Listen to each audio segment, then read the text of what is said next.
Hey guys, welcome to the stream. Views from the Vault, episode 212 goes in a couple minutes. Snap, Mexi, Leon, and Pierre, joined by very special guest tonight, Todd Radom. Let us know you're here by saying hi in the comments and subscribe to the channel if you haven't done so already. For now, enjoy this beat by the BP Mercenaries. Todd, did he say your last name right? Yeah, thank you. Nice. Leon's been practicing, everybody. I gave it to Snap earlier, so we got it. We're good. And guys, listen, if you're in the chat right now, let's share this live out. We've got a legend amongst us, and I'm not talking about Leon.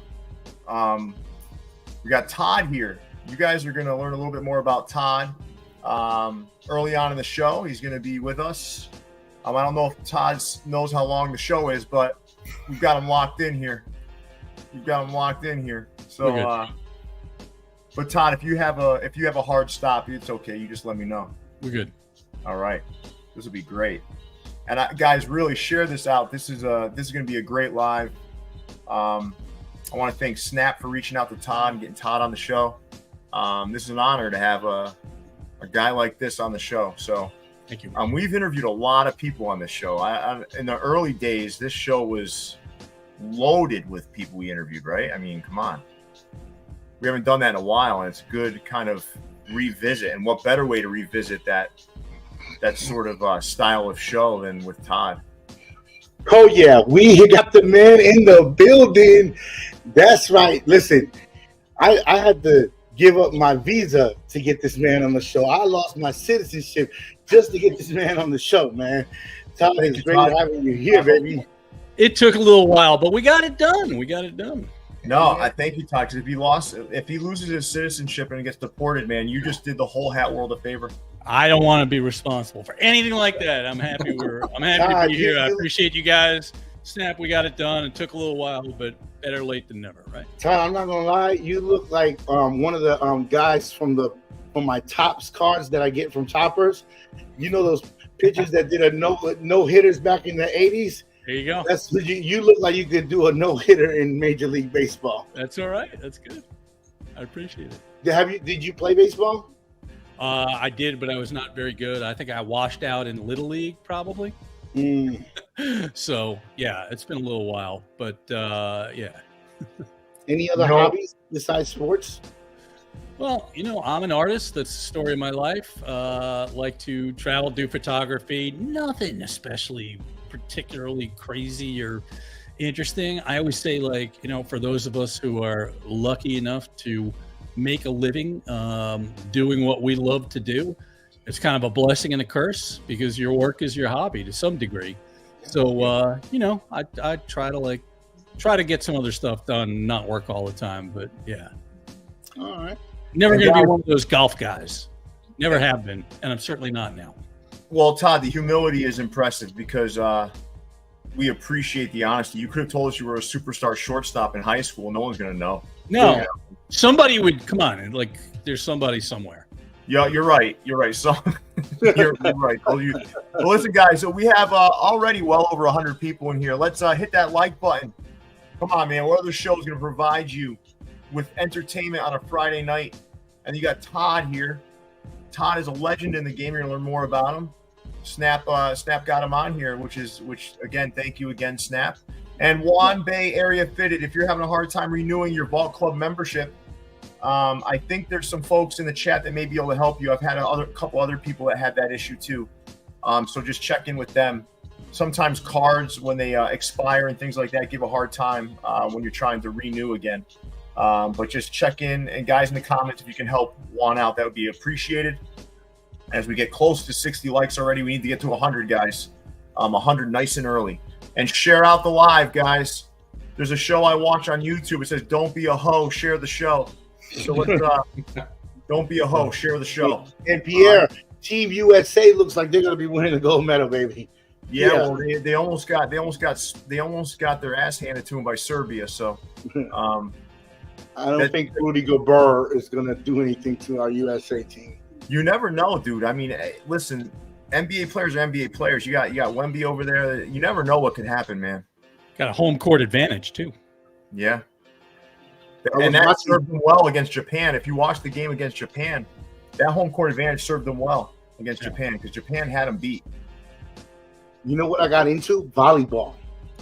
I was watching USA versus Brazil, and I was like, yeah, the women, right? No, the men. I was watching the men's volleyball, and it was pretty intense. Yeah, volleyball is another good sport that I started, table tennis. Oh, Yep. Who would have thought? That's crazy. dude. The hand-eye coordination for table tennis is insane. Yeah, reflexes. It's crazy. All right, guys, let's hit that countdown.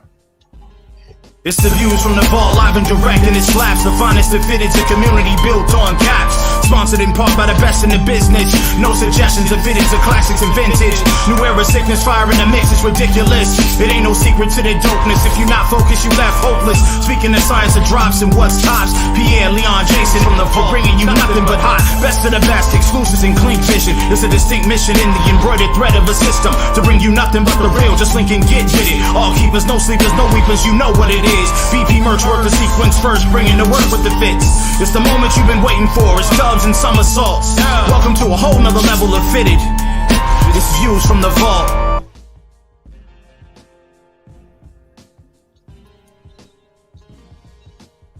Leon, you're on mute, and the music's still going. You are rusty this evening, buddy. Like Todd's got you all up in your feelings here. It's making you blush. Yeah, I'm too full. I ate too much food at dinner. But yes, welcome to the stream, everyone. Episode 212 this week in Caps goes right now. Snap, Jose, Leon, and Pierre, joined by a very special guest. Everyone, welcome to Todd Father, Todd Radom. Hope you guys enjoy this episode. Pierre, take away. All right, so first thing, we're going to get all the particulars out of the way, and then we're going to talk to Todd for a little bit. So first, L Bronx Bomb F, welcome to the Topper Store family. My son recommends Stouffer's Meat Lovers Lasagna. So if that will help you purchase more hats, then I hope that does. You did call me old as shit last episode, though. He did, remember? Mm-hmm. He said we were ancient. He said we're ancient. That's why we don't like Mac Miller. Yeah. Is that Selena Gomez? Yes. Yes. They do not like the fact that we did not like Mac Miller. I'm not a Mac Miller fan. That's it. I'm just not a Mac Miller fan. I mean, it's just the way, I don't know. It's just I'm not a Mac Miller fan. All right, so let's get through some Toppers particulars tonight, guys. First, I'm going to show you what's dropping this evening. So, Distressed Denim. This is Savage Attack like 102. Distressed Denim, you got a gray undervisor. You got that metallic blue-gray F with those red bloody slash marks through the front. That little G on the side, little paw. Gray under. This thing is amazing, guys. You're not going to believe the quality of Distressed Denim. I was not a believer at first until I got these things in. I was like, oh my God, these are some of the best quality hats I've seen in terms of construction. So this is the Fresno Grizzlies Distressed Denim. This will be dropping this evening. We will pause the show to let you know when it goes live on the website, and it won't be very long. For some of you guys, I got to get to bed kind of early, so this one will be dropping tonight. Now, I did want to give one plug to Pat, my buddy Pat, and these are not American drops. I want to be clear because first of all, he got this one in before the Lehigh Valley Iron Pigs said this logo can no longer be used.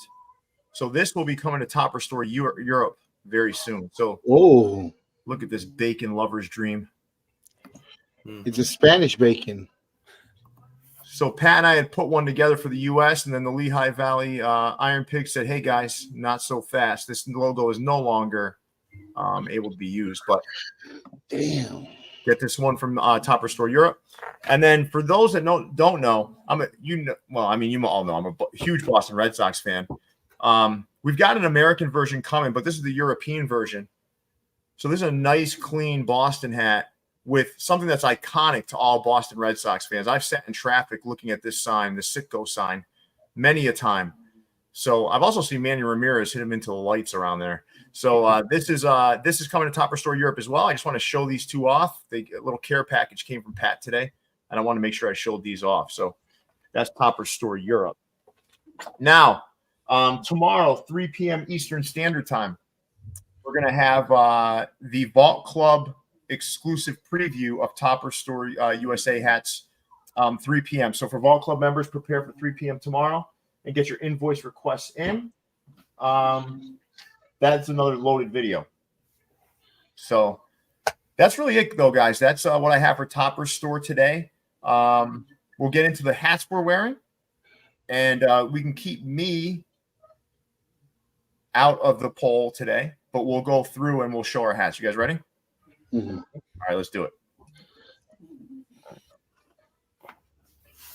What up, everybody? I need a haircut, man. Two-tone New York Mets. Nice metallic Kelly Green UV. Eat your vegetables. It helps a lot. Todd, excited to have you on the show. Oh, so good to be here. Thank you. Well, why don't you talk about what the hat's hooked to, though? Which one is this? I have it in my notes. It looks like a Dragon Ball Z. No, it's a boxer. No, oh no, this is not the Pacquiao. Oh, it's not the Pacquiao. This is not the Pacquiao. Oh, that's just a Filipino hat. So the Pacquiao is with exclusive. This one is Brooklyn. Oh, okay. Yeah. It looks like it's a Pacquiao. I know, right? It could be. I'm wearing one of Todd's logos. I Nice. pay attention to things like that. Final season. Yeah, Rangers to Mighty Morphin Power Rangers, the White Ranger from Hat Nice. Range. Nice. All right. I got a pretty clean Raiders hat. Super Bowl. I can tell you Todd didn't do that patch because that patch sucks. Yeah, that one also is from like 1975. So I was -2 when that cat patch came out. I was alive, but not a professional. What are you What wearing, you got? Todd? So I've got a Ty Mathis Kansas City Monarchs Negro Leagues cap. Yeah. Got a nice little patch on there. I love what he does with metallic thread. Just everything is always very clean. This is one of my go-tos. Great logo, nice colorway, just beautiful, clean UV. So it fits well and always gets good comments. Nice. This is what I'm wearing today. So this is the Topper Store USA version of the cap. So Pat had one drop in Europe. This one is ours in the US. This has got a purple crown, a tonal camo visor. You've got that. That's a great Arizona Diamondbacks logo. Yeah. And we opted not to use the inaugural season patch. We wanted to use the regular Arizona Diamondbacks side patch you'd see on their jerseys, gray under. This thing is super clean. This will be one of the hats on the preview video tomorrow. So if you're looking for this one, you'll be able to ask for an invoice tomorrow. Yeah, and that's it. Let me show one hat that just came in today. Is that okay? Of course. Since Todd's such a baseball fan, I want to ask Todd a question. Oh, yeah. Yeah. So, the Bash Brothers. So for those that don't know, the Bash Brothers, Jose Canseco and Mark McGwire, ushered in an era of baseball that is almost unforgettable, infamous to some.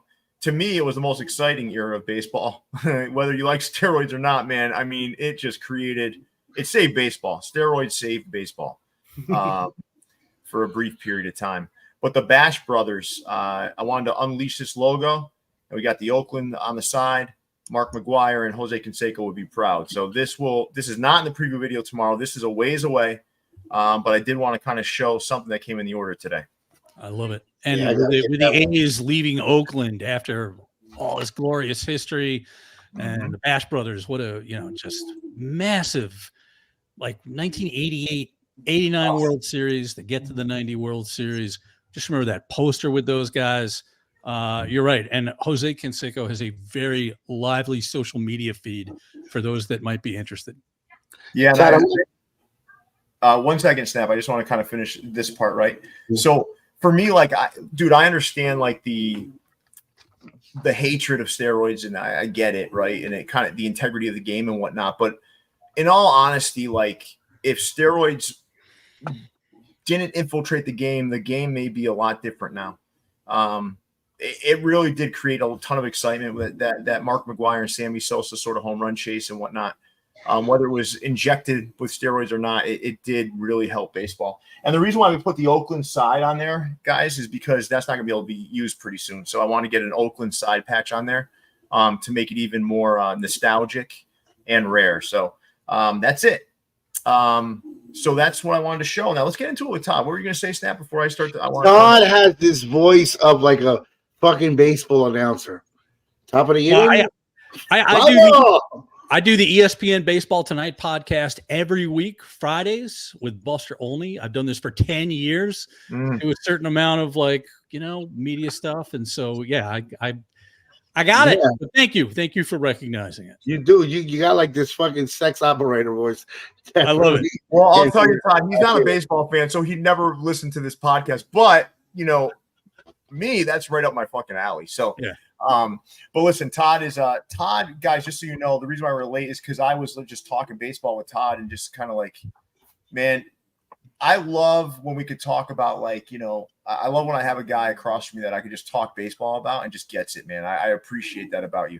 Now, Todd, let's get into it a little bit. So tell us, just like, for those that don't know you, tell us a little bit about yourself. I'd love to hear about you. So, the core of what I have built my career around is the fact that I am a designer who's been working in professional sports for more than 30 years now, designing logos, team uniforms, whole leagues, logos for special anniversaries. We can get into the granular stuff, but I am also a writer and an author. I've got 2 books out. I do media stuff. I do a lot of stuff, but again, it all revolves around the fact that I've been designing for sports, starting at a time where it was really new. There was nobody doing this back in the early 90s. And there's a couple of stories that revolve around that, but those are the basics. Wait a minute, Todd. So how did you get your first chance? Who gave you your first chance to do a logo in a high scale level like Major League Baseball? Yeah, so it's an interesting question. And like I said, it all starts in the very early 90s. So this is this moment where, hard as it is to believe right now, MLB, NBA, and NHL did not have in-house creative departments. Licensing, the use of logos on stuff, apparel, stuff that we love, really exploded in the late 80s and very early 90s. And there's a couple of reasons for this. The NFL had been way ahead of the curve with this kind of thing, but these leagues were kind of leaving money on the table for years and years and years. And in this era, there are new teams coming on board in each of these leagues. So you've got the Marlins and the Rockies joining Major League Baseball in 1993. You've got 6 NBA teams coming online in several years in the late 80s, early 90s. Same kind of situation with the NHL, a couple of new teams in the NFL, and you've got teams moving. And at the same time, stuff is selling. People are fascinated with hats and shirts and minor league logos. And you combine that with kind of the rise of streetwear and popular culture entering the conversation. Mm-hmm. The fact that you've got Eazy-E wearing a White Sox logo, not because Eazy-E was a White Sox fan living in Compton in the late 80s, very, very early 90s, but it's just great fashion. And it all converges, right place, right time. So to answer your question, I was pretty young. I was just out of college. I was working in book publishing at the time, designing book covers, but always loved sports, always looked at sports and uniform design and cap designs from a little bit of a different perspective. I come from a family of artists, right? So that really informs everything that I was then and still am today, all these years later. And I had heard about the fact that MLB was opening their first in-house creative services department. I read about this. So in a magazine. So back in those days, it's shortly before computerization, you had a portfolio, and literally it's a box with printed samples in it, right? And you would drop off your work. You'd call, I'm just kind of spitball, you'd call an advertising agency or a book publisher, or in this case, Major League Baseball. And they'd say, all right, drop your stuff off on Thursday mornings, anytime before 10, pick the thing up anytime after 5:30. I'm just paraphrasing. And you'd usually find a note in there at the end of the day that says, thank you for dropping your stuff off. If there's any opportunities, we'll call you. Long story short, 1991, I did this at Major League Baseball. And the note inside said, why don't you call us? We think we could do some business together. Nice. And here we are. Nice. That's how it started. Just cold calling. That's awesome. So Todd, tell me a little bit about, like, what's it feel like, man? So you're walking around, you're watching shows like this, and you're constantly seeing Wait 1 second, Todd. We have to pause for 1 second. Patrick, thank you so much. We appreciate your patronage and welcome to the club. You're like, remember, we're in the 320, 330, somewhere around there. So thank you so much. We appreciate the support. And you look forward to the video tomorrow, Pat. That'll be your first introduction to the Views from the Vault Club. So thank you. So my question was, Todd, what's it feel like? You know, you're watching our show, you see the side, all this stuff that you've done, you've worked on. You're walking down the street, you see it on people's hats. Like, what's that feel like for you, man? Well, Pierre, I mean, part of it is, you know, listen, I've been doing this a long time, and I see logos that I've long forgotten about, almost revived and recolored and appreciated by an entirely new generation of people who were, in many cases, not even born when I did this stuff. Right. Yeah. So it's just kind of like the breadth of it is unimaginable.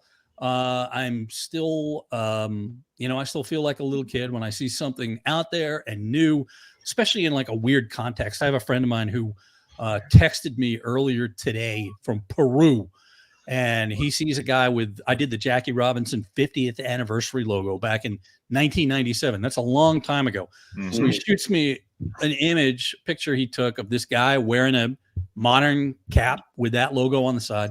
I'm like, holy crap, you know, that's 27 years ago. So it's incredible.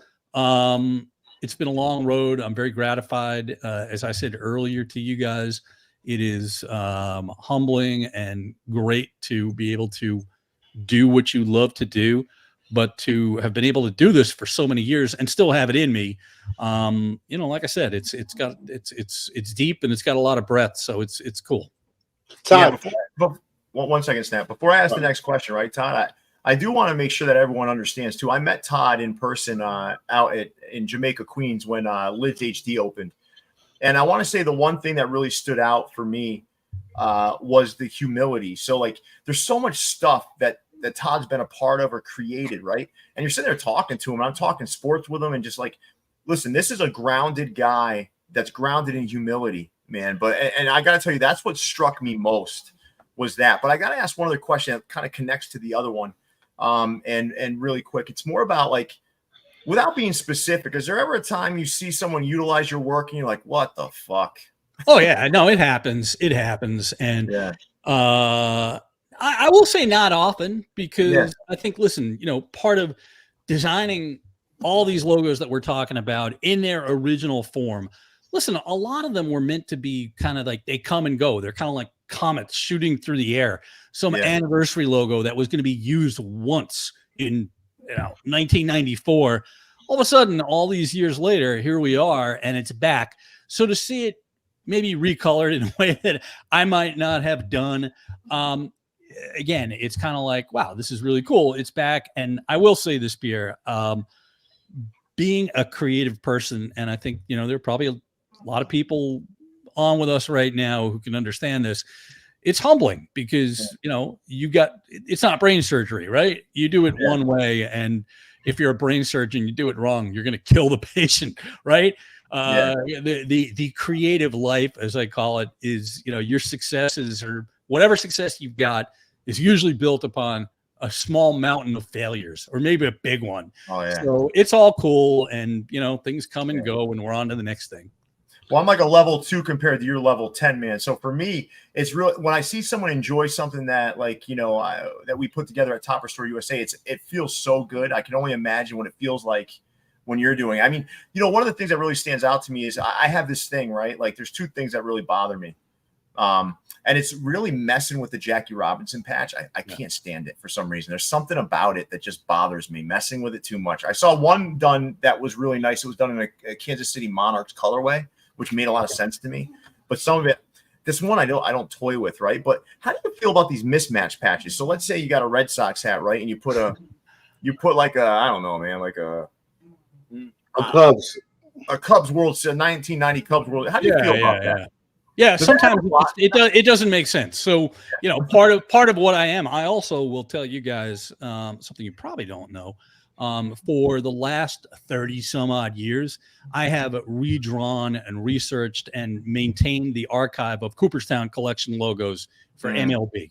all these side patches. So being into the history of it, you can get a little anal and say, like, you know, geez, you've got a 1935 Red Sox B and you've got a 1967 Cooperstown Collection patch that I designed in 1993. Yeah. Like, what the hell is this? But I'm constantly mindful of the fact that I'm just going to say this: we live in this world right now, in a social media environment in particular, where things kind of come and go, and we're on to the next thing in 15 minutes. So there are a lot more serious issues for me to be focusing on than something like that. I think that's kind of like what I come back to it. And there are these bizarre experiments that sometimes, you know, it's like this rocket ship that goes up and fails and, you know, comes back down to earth. Todd, what did you think about when you heard about hooks on hats? Like, let's say, for instance, you said they put this towards Kanye West or Selena or Pokemon. What was your thoughts when you saw that happening? It's incredibly creative. You know, I mean, my whole life has been devoted to creativity.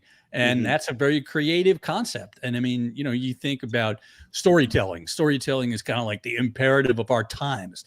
But like my wife always says, you know, people have been telling stories since they were writing, you know, on cave walls 35,000 years ago. So we're just doing it in different form. And that's a particularly cool form. It's really awesome. That's nice. So Todd, let's talk a little bit. Let's get, we'll wrap up in the next like 5 minutes or so. You know, but I do want to ask you, like, what were your favorite things that you've worked on so far? Like, I know it's a long, illustrious career, but think about some of the things that you really loved working on, the things that are just amazing to you. That's a good question, Pierre. And I'll throw a couple out there. So again, you know, at this point in my life and my career, to have had this lengthy, you know, track record is important to me. And I always feel like I'll tell like younger designers in particular, like, curate your life, curate your career, be careful of, you know, all this stuff. So the Jackie Robinson 50th that you mentioned, it's not the greatest piece of design I ever did, but it was applied to so many things and it's kind of stood the test of time. 25 years later, I was asked to do the 75th anniversary of Jackie Robinson. And I partnered up with a very dear friend of mine, Britt Davis in Atlanta. Look her up if you don't know her, but you know, just generationally, we're different people, all this stuff. What a great collaboration. So those are kind of like bookends. I've done Super Bowl logos. I've got behind my monitor here in my office, I've got all these sleeve patches here that I've done on a bulletin board. So, you know, I did the Washington Nationals when the Montreal Expos moved to Washington, did that in 2 weeks. Part of in a hotel room at the World Series in Boston in 2004, right? Just kind of like epic moment in time, but creating something from scratch is really kind of a different kind of challenge. You know, there's no history there. We've got a blank canvas. Couple of other ones, you know, a lot. I love the history, as I said, a lot of 40th, 50th anniversary logos, 30th anniversary logos, Tiger Stadium, 1999, final year Tiger Stadium, Busch Stadium, St. Louis, 2006, just looking around the room, riffing.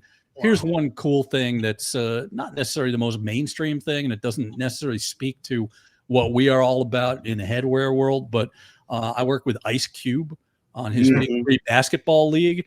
And in that case, it was creating an entire league from scratch, 12 teams. We're going to show that. Yeah. So it's kind of like a very unique collaboration and challenge. Not to outshine you, Todd, I'm responsible for the McDonald's logo, IBM, Apple. The arches. You're the arches. KFC. Yeah. Domino's. So Todd, was there anything that, like, you think back to now? Because you talked a little about kind of like being like kind of the gatekeeper of your own world, right? Like what you allow yourself to do, or what you know. Is there anything that you said no to that you'd be like, you know what, maybe I should have done that? Is there anything you regret saying no to? No, not really. I mean, there were a couple of instances where you could smell from a mile away that this was kind of a janky operation, not in major league sports necessarily. But I had one situation several years ago with a somebody building a new league who I'm just like, I'm not buying it. There's no fucking way that you've got money kind of a thing. This kind of thing. But, by and large, you work with big leagues and actual teams, and, it's all going to be good. I will say I worked on something really interesting in the past year, which was incredibly immersive. I teamed up with a friend of mine, and we rebranded a Korean pro baseball team, right? Ooh. And the really cool thing about that, guys, a couple of things. I mean, it's baseball, so it's this very familiar thing. I've designed 8 million logos for professional baseball teams, but throw this all out the window because it's an entirely different culture. And certainly going to Korea twice in the last year, they don't have a headwear culture there, which I thought was unbelievable. They're incredibly stylish people. They lead the world, I think, in fashion in many, many ways.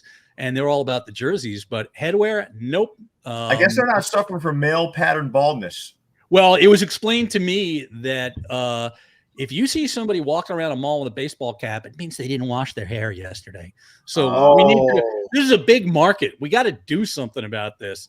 So anyway, it was a really cool project to be involved with because it was, I don't know if it's a bucket list thing, but it really involved me kind of rethinking things and throwing a lot of preconceived notions out the window. Well, you also have to connect with the cultures, right? To understand the cultures better. Because right. You don't want to go in there and being culture blind and start creating things that may not connect right, or you may offend somebody. I mean, there's a lot of different components to something like that. And, totally. And if you bring it back to a little more, bring it back here to the US, well, I always say that like designing a logo for Derek Jeter's retirement is man, don't get me started on that. Well, see, but like you got to speak to Yankees fans in a way that Kansas City Royals fans are very different, or Colorado Rockies fans, or Minneapolis is a very different place from Houston. Whatever that is, getting into it, doing the research, kind of getting under the hood, and getting into people's brains if it's at all possible, and seeing what people in individual places connect with is a really cool challenge, and I enjoy it.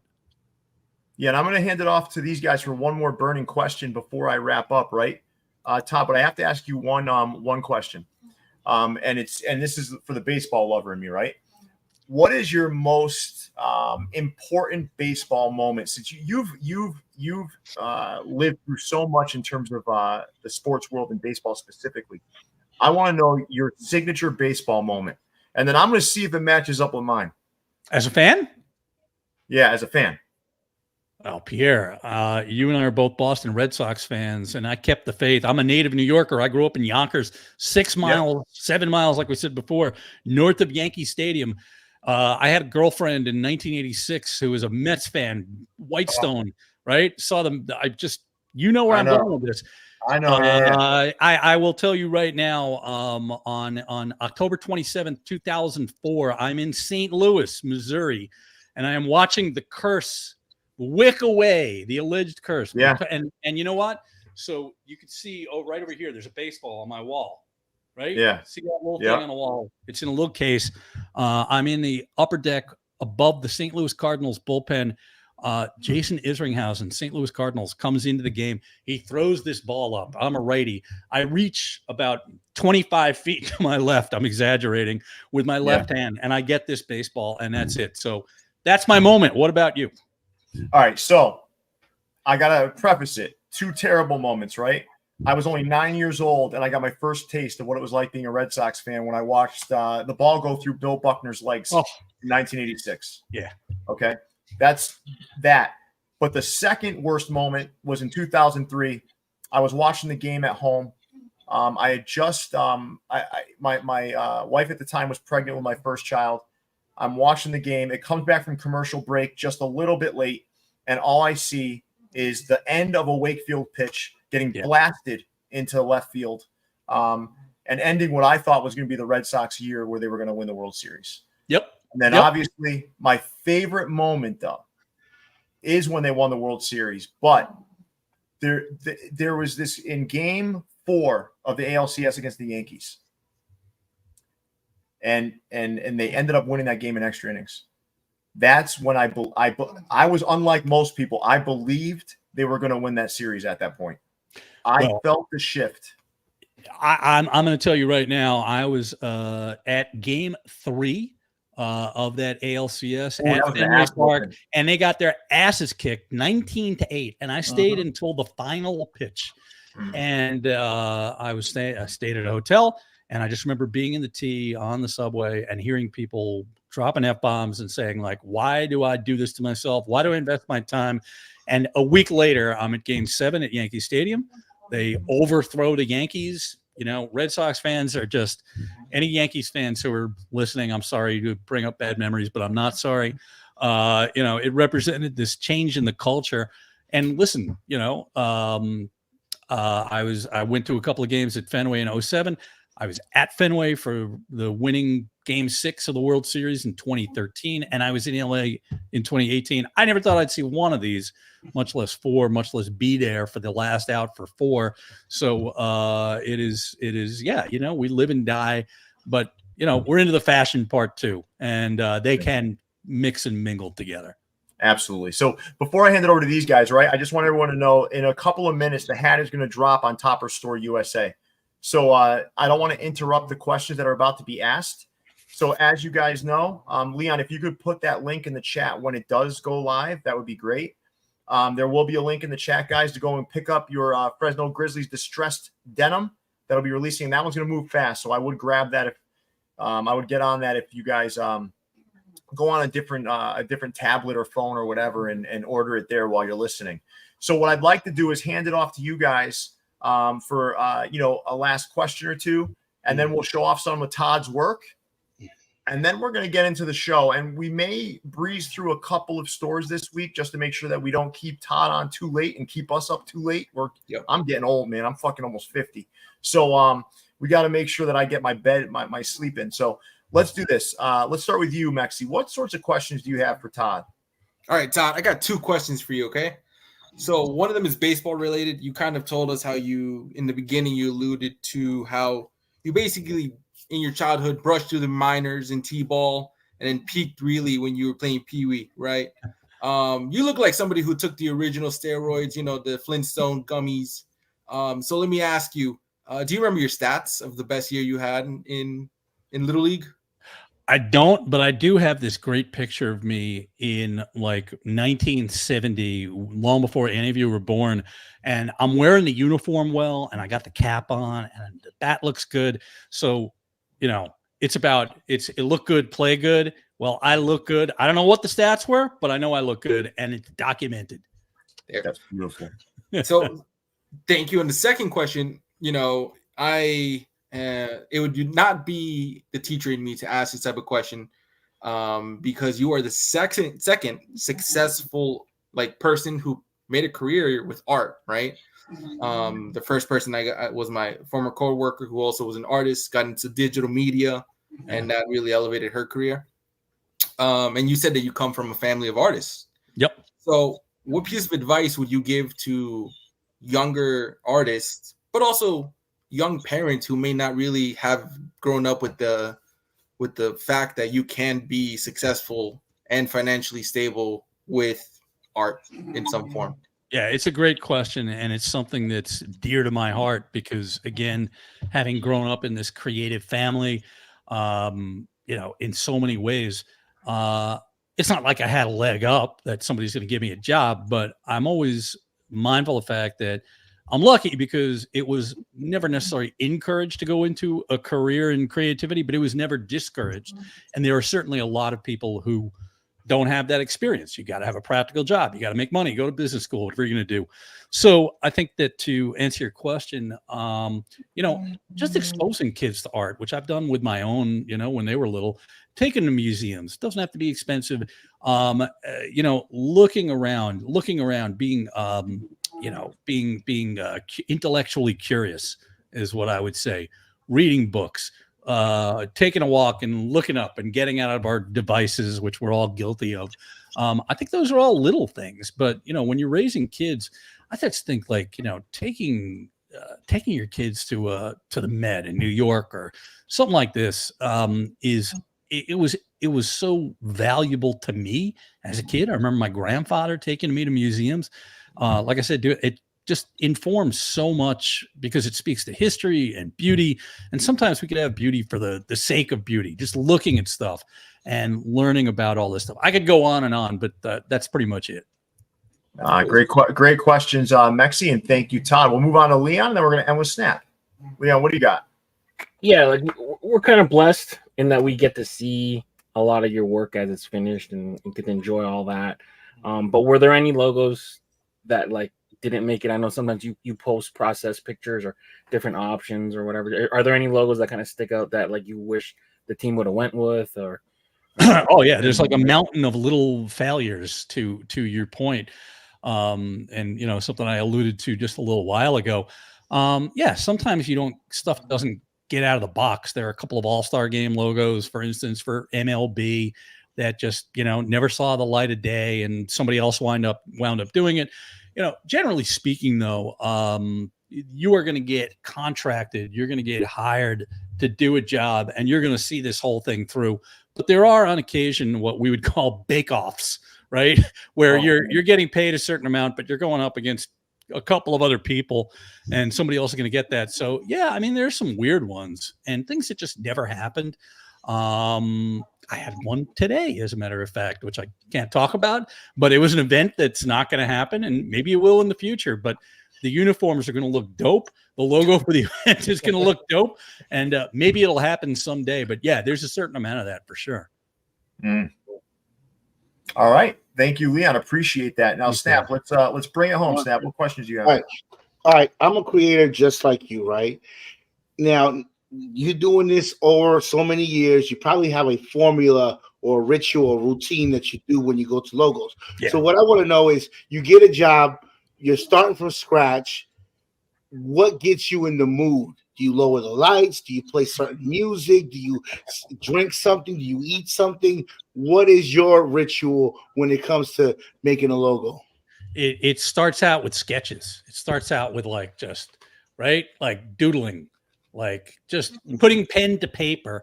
If you've got time, you know this. It doesn't always work that way. Sometimes you just got to like dive right into the deep end of the pool, right? But the kind of in the mood thing is you know, I work pretty regular hours. I don't, especially at this point in my life, I'm not putting in 70-hour weeks anymore. But I want to get up here at 9 o'clock in my little office, and I got my coffee. And if I'm gonna like just get into it, maybe I'll put on music, maybe I'm not. But I just want to I want to dive in and feel a pen in my hand if possible, or even like the iPad with the iPencil. It's the same thing, right? It's the same thing. I just want to feel a tactile experience, and kind of like it must be like a musician warming up a little bit, right? And then you could just go like this, and like you are ready. And you got to rely upon your instincts too. I think that's a huge part of it. But it's a great question, and it's consistently always been that way for me. Nice. My last question, real quick, it's going to be a fast one.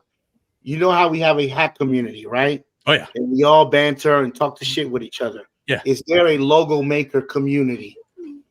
There is actually. There really is. Yeah. And it's funny you say this, and I'm not going to name names, but I got a couple of friends who are sports logo people, and you know, just about everybody's younger than me these days. All right. And I wear that like a badge of honor.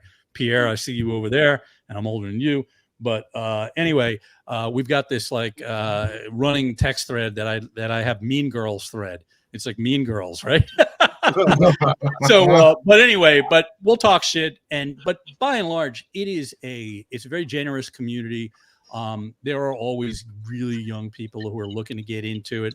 And like, I live in Philly. I live right here in the city, fairly new here, 2 years, but I'm always having coffee with some younger designer, and like, you know, just, I want to get in there and, you know, just shoot the shit and do it. So to answer your question, the logo designer community are people like veterans like myself. You know, these people have known each other for 30 some odd years. I'm going to tell you just one quick story, because I know we got to move it along. No, you're good, man. You're good. But I always say, like, if we had a logo designer convention in sports back in, you know, 1991 or 1992, you could do it at like, you know, a couple of like a high top at a bar with like 4 seats, right? And it would be 4 guys, all my age, white guys, right? Now, if you were going to do this, and there actually has been sports designer conferences. It's incredibly diverse in every conceivable sense. People of ages, color, like everything, right? And so to see it grow like this is just unbelievable. Nice. Yeah. And that diversity, right? What people don't understand about the most important thing about diversity is coming from different backgrounds, and then all of these different things that kind of come to fruition from that diversity is incredible. I sat down with a major hat company, and they sat in front of me and they were asking me some questions before I was affiliated with Topper Store and that sort of thing. And I was just a regular guy collecting hats and doing this podcast, right? And the entire group of people in front of me from that organization was white. Yeah. And I was like, Jesus, I'm like, this is part of the, and I said it out loud, this is part of the problem.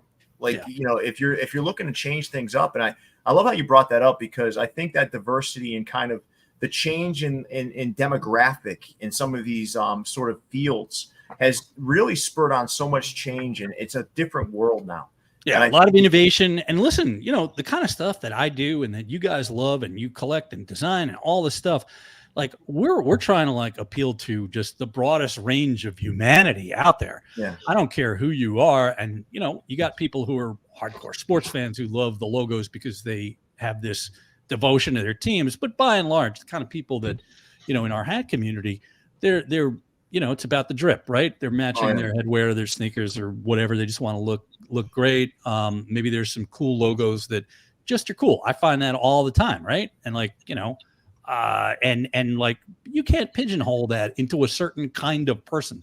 No. So to blow this out and to talk to people of different ages and, Pierre, I mean, you nailed it. You got it. You get, it's like this great meal that comes from all these different cultures and stuff. Oh, 100%. Did you just one? I forgot to ask this, but did you have anything to do with They Gave Us Game? Yes. Yeah. Right. Yeah. So Yeah. That was probably the most. Well, it wasn't done on New Era, right? No, that it was one not. of my favorite collections of hats because of the diversity of Negro League logos that I saw, and it was an amazing. I don't know if you guys remember this. They Gave Us Game. Mm-hmm. We had a bunch of them. It was incredible, and I want to say to you, man, that was some fantastic work. Well, I'm going to tell you something. I had nothing to do with the design of that, but I was involved in just being an influencer. Flew out to the Negro Leagues Baseball Museum in Kansas City and talked to Bob Kendrick, who I've known for almost 30 years now. Right? I mean, I saw him a couple of weeks ago, and the story of the Negro Leagues is the story of America in a lot of ways. I mean, we get all historic, but the logos, the real logos, were just incredibly simple because this was this league that's running on a shoestring, and there's nothing being designed and sold at that time, right? There's no licensing. There's no right. So the look of it is just so pure and honest and cool, and they executed that great. It was Black Fives, which is the story of early. The Black Fives was impressive too because it opened eyes. People didn't even know what that was. Totally, yeah, and the stories are amazing. The team names and how they put this stuff together. It's just like, it's eye opening because it was kind of like, boom! It's like a 2x4 upside your head. You don't know anything about it. So anyway, it was an awesome program. The stuff was really just cool. The hats were very, very well made. Just all of it. It was a cool thing to be involved with. No, that's awesome. Yeah. All right. So listen, Todd, thank you so much for answering all those questions. Now we're going to show a little bit of Todd's work, right? Yeah, we got about 4 or 5 slides of it. Awesome. Yeah. We got a lot in here. A lot of stuff in here. Yeah, take it in, guys. I mean, there's some fantastic stuff here. And you know what I'll do if you can get these to me, Snap, the pictures. Yeah. I'm going to put them on the Instagram and just kind of put them up there for people to peruse through because there's some incredible stuff here. Thank you. All right. So for this slide, Snap, give me your 2 favorites. Yeah, that's what I wanted to know. All right. My favorites, because I see my favorite strip club in there, Magic City, Atlanta Braves. Boom. There it is. Doing it that for the logo is fire. Yeah. And my second logo that I'm going to pick, the 50th New York Mets, baby. That is All an right. amazing logo. All right, so Todd, each slide, if you're comfortable with it, I want you to give me your favorite. Yeah, well, favorites. I got to look over these. It's like, these are all my children, but some are better Well, children you're than gonna pick a others. favorite child on each slide for us if you can. Yeah, all right. So Mets 50th and is one of them, and I'm going to tell you why. First game I ever went to as a kid was at Shea Stadium. I grew up, knowing what the Mets are, and this is an example of a logo that I am always very vocal about. That you know what? Sometimes it's a good thing to just be careful about not overdoing it, right? Mm-hmm. Exercising restraint. Too many ingredients in a meal makes it suck. Too many notes in a song makes it just a din of noise. The Mets 50th is all about communicating this simple message. It's clearly a Mets logo, but it's got gold. It feels special. It's a golden anniversary. It doesn't even say Mets. It has the NY in there, which is really important. It's in a home plate, so it says this is our home. So it does a lot with a little, is what I would say. Damn, that's a cool breakdown. So it's like NY, this is our home. Yeah. I like that. I like the logo even better now. Yeah, and so it does a lot with a little. And I'll give you one more with maybe a little insight, which is really kind of funny. So that Astros 50th in the lower right-hand corner, it features, the complete opposite. It's got the kitchen sink in there. Oh, yeah. It's got every era in there. You got every era in there. It's exactly right. So the Astros started out life as the Houston Colt 45s. Great hat, just very simple 0.45 S in orange on blue. So the 5-0 in the middle is based on that 45s. You got their lettering from their second set of uniforms. That says Astros. You got the rainbow stripes, the iconic, often imitated, never duplicated tequila sunrise, right? Nobody else looks like that. You got the shooting comet thing going through the 0.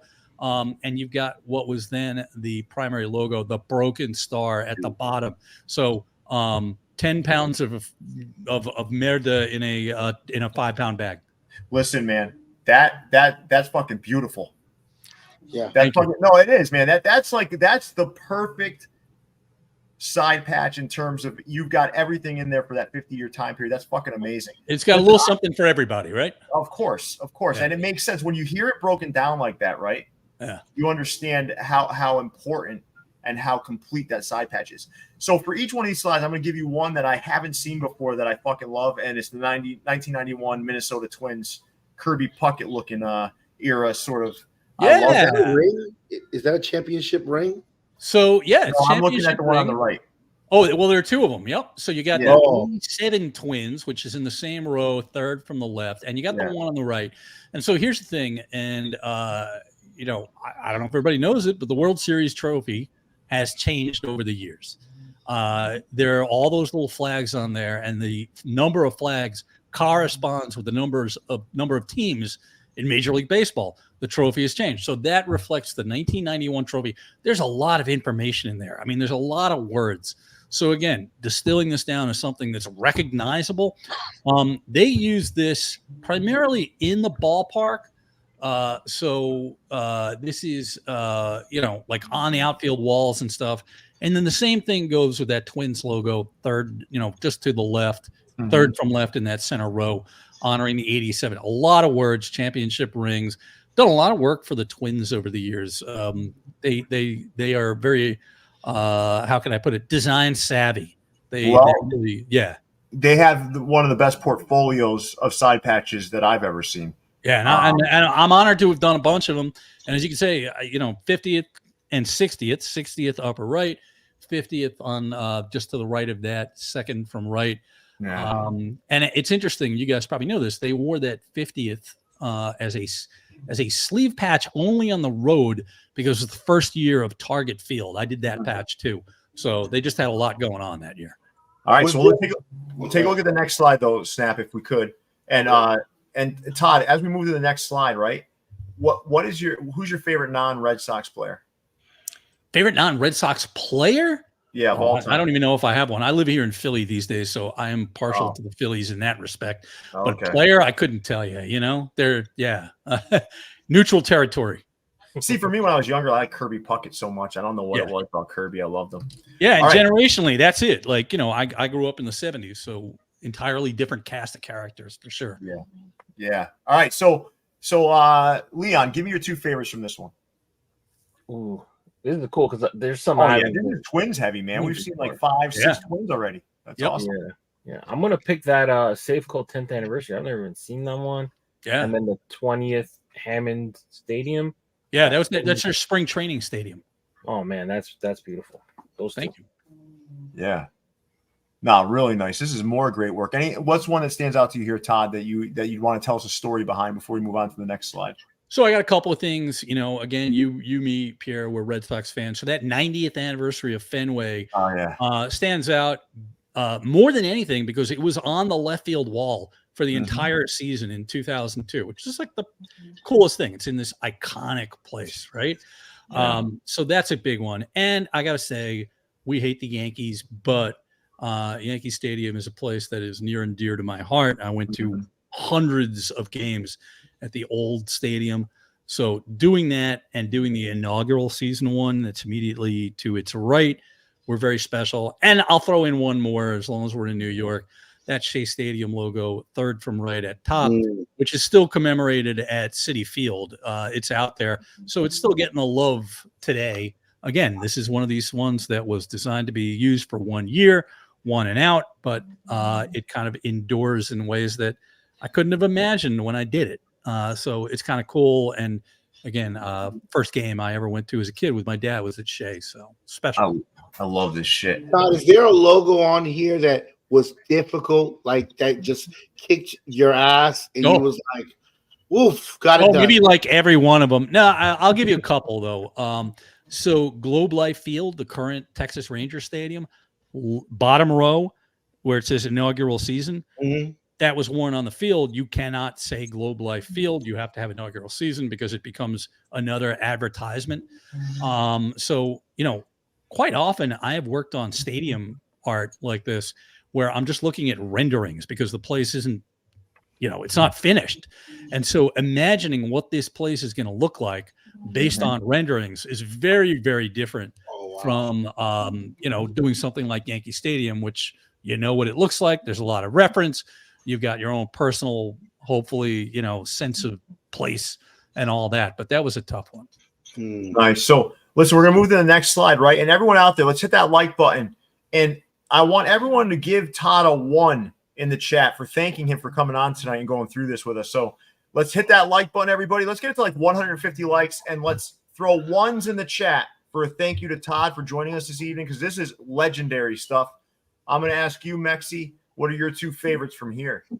Ooh, that Jackie Robinson 50th at the top left.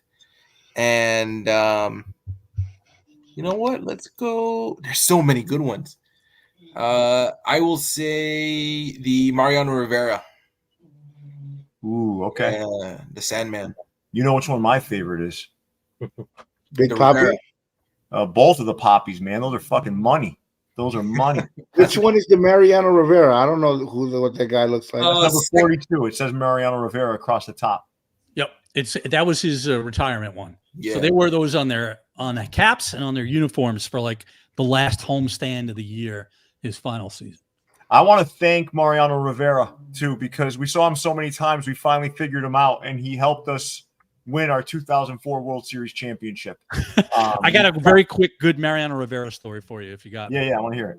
So I was called in by a very well-known fashion designer who was about to get a license with Major League Baseball to do apparel, and did eventually.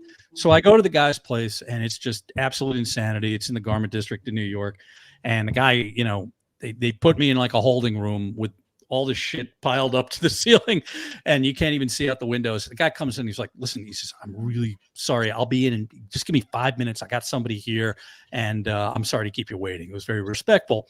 So I'm standing there, I'm looking around the room, door opens. He comes back with Mariano Rivera, and he says, I want you to meet Todd Radom. He says, he's blah, blah, blah, blah, blah. Mariano, nice to meet you. I said, Mariano, I did your retirement logo. I did this. And he's like, oh, they're very beautiful. Thank you so much. So that's my Mariano story. Listen, man, dude, that's an awesome story. But Mario Rivera is such a nice guy. I met him in person, right, when I worked for Apple. And this guy came into the store in Westchester like he was just a regular guy, and he was such a fantastic human being. Him and Bernie Williams are the two nicest baseball players I've ever met in person. I used to see Bernie Williams in White Plains. You probably did too. Yeah, I did. Yeah. I helped him at the Genius Bar. This was in my early Apple days, so it was amazing. Just really nice guy. Now, can I ask one other question, Todd? You know, you're creating stuff for a legend like Hank Aaron, right? What kind of pressure is that, man? Like you're like sitting here, you're creating something for. I mean, dude, like it's got to be a ton of pressure. I mean, somebody like Hank Aaron that meant so much to the game, and many believe to be the true home run king. Yeah. Like, what's that pressure feel like? Well, you want to do somebody like that, right? You want to do something that's going to conform to the dignity of a Hank Aaron.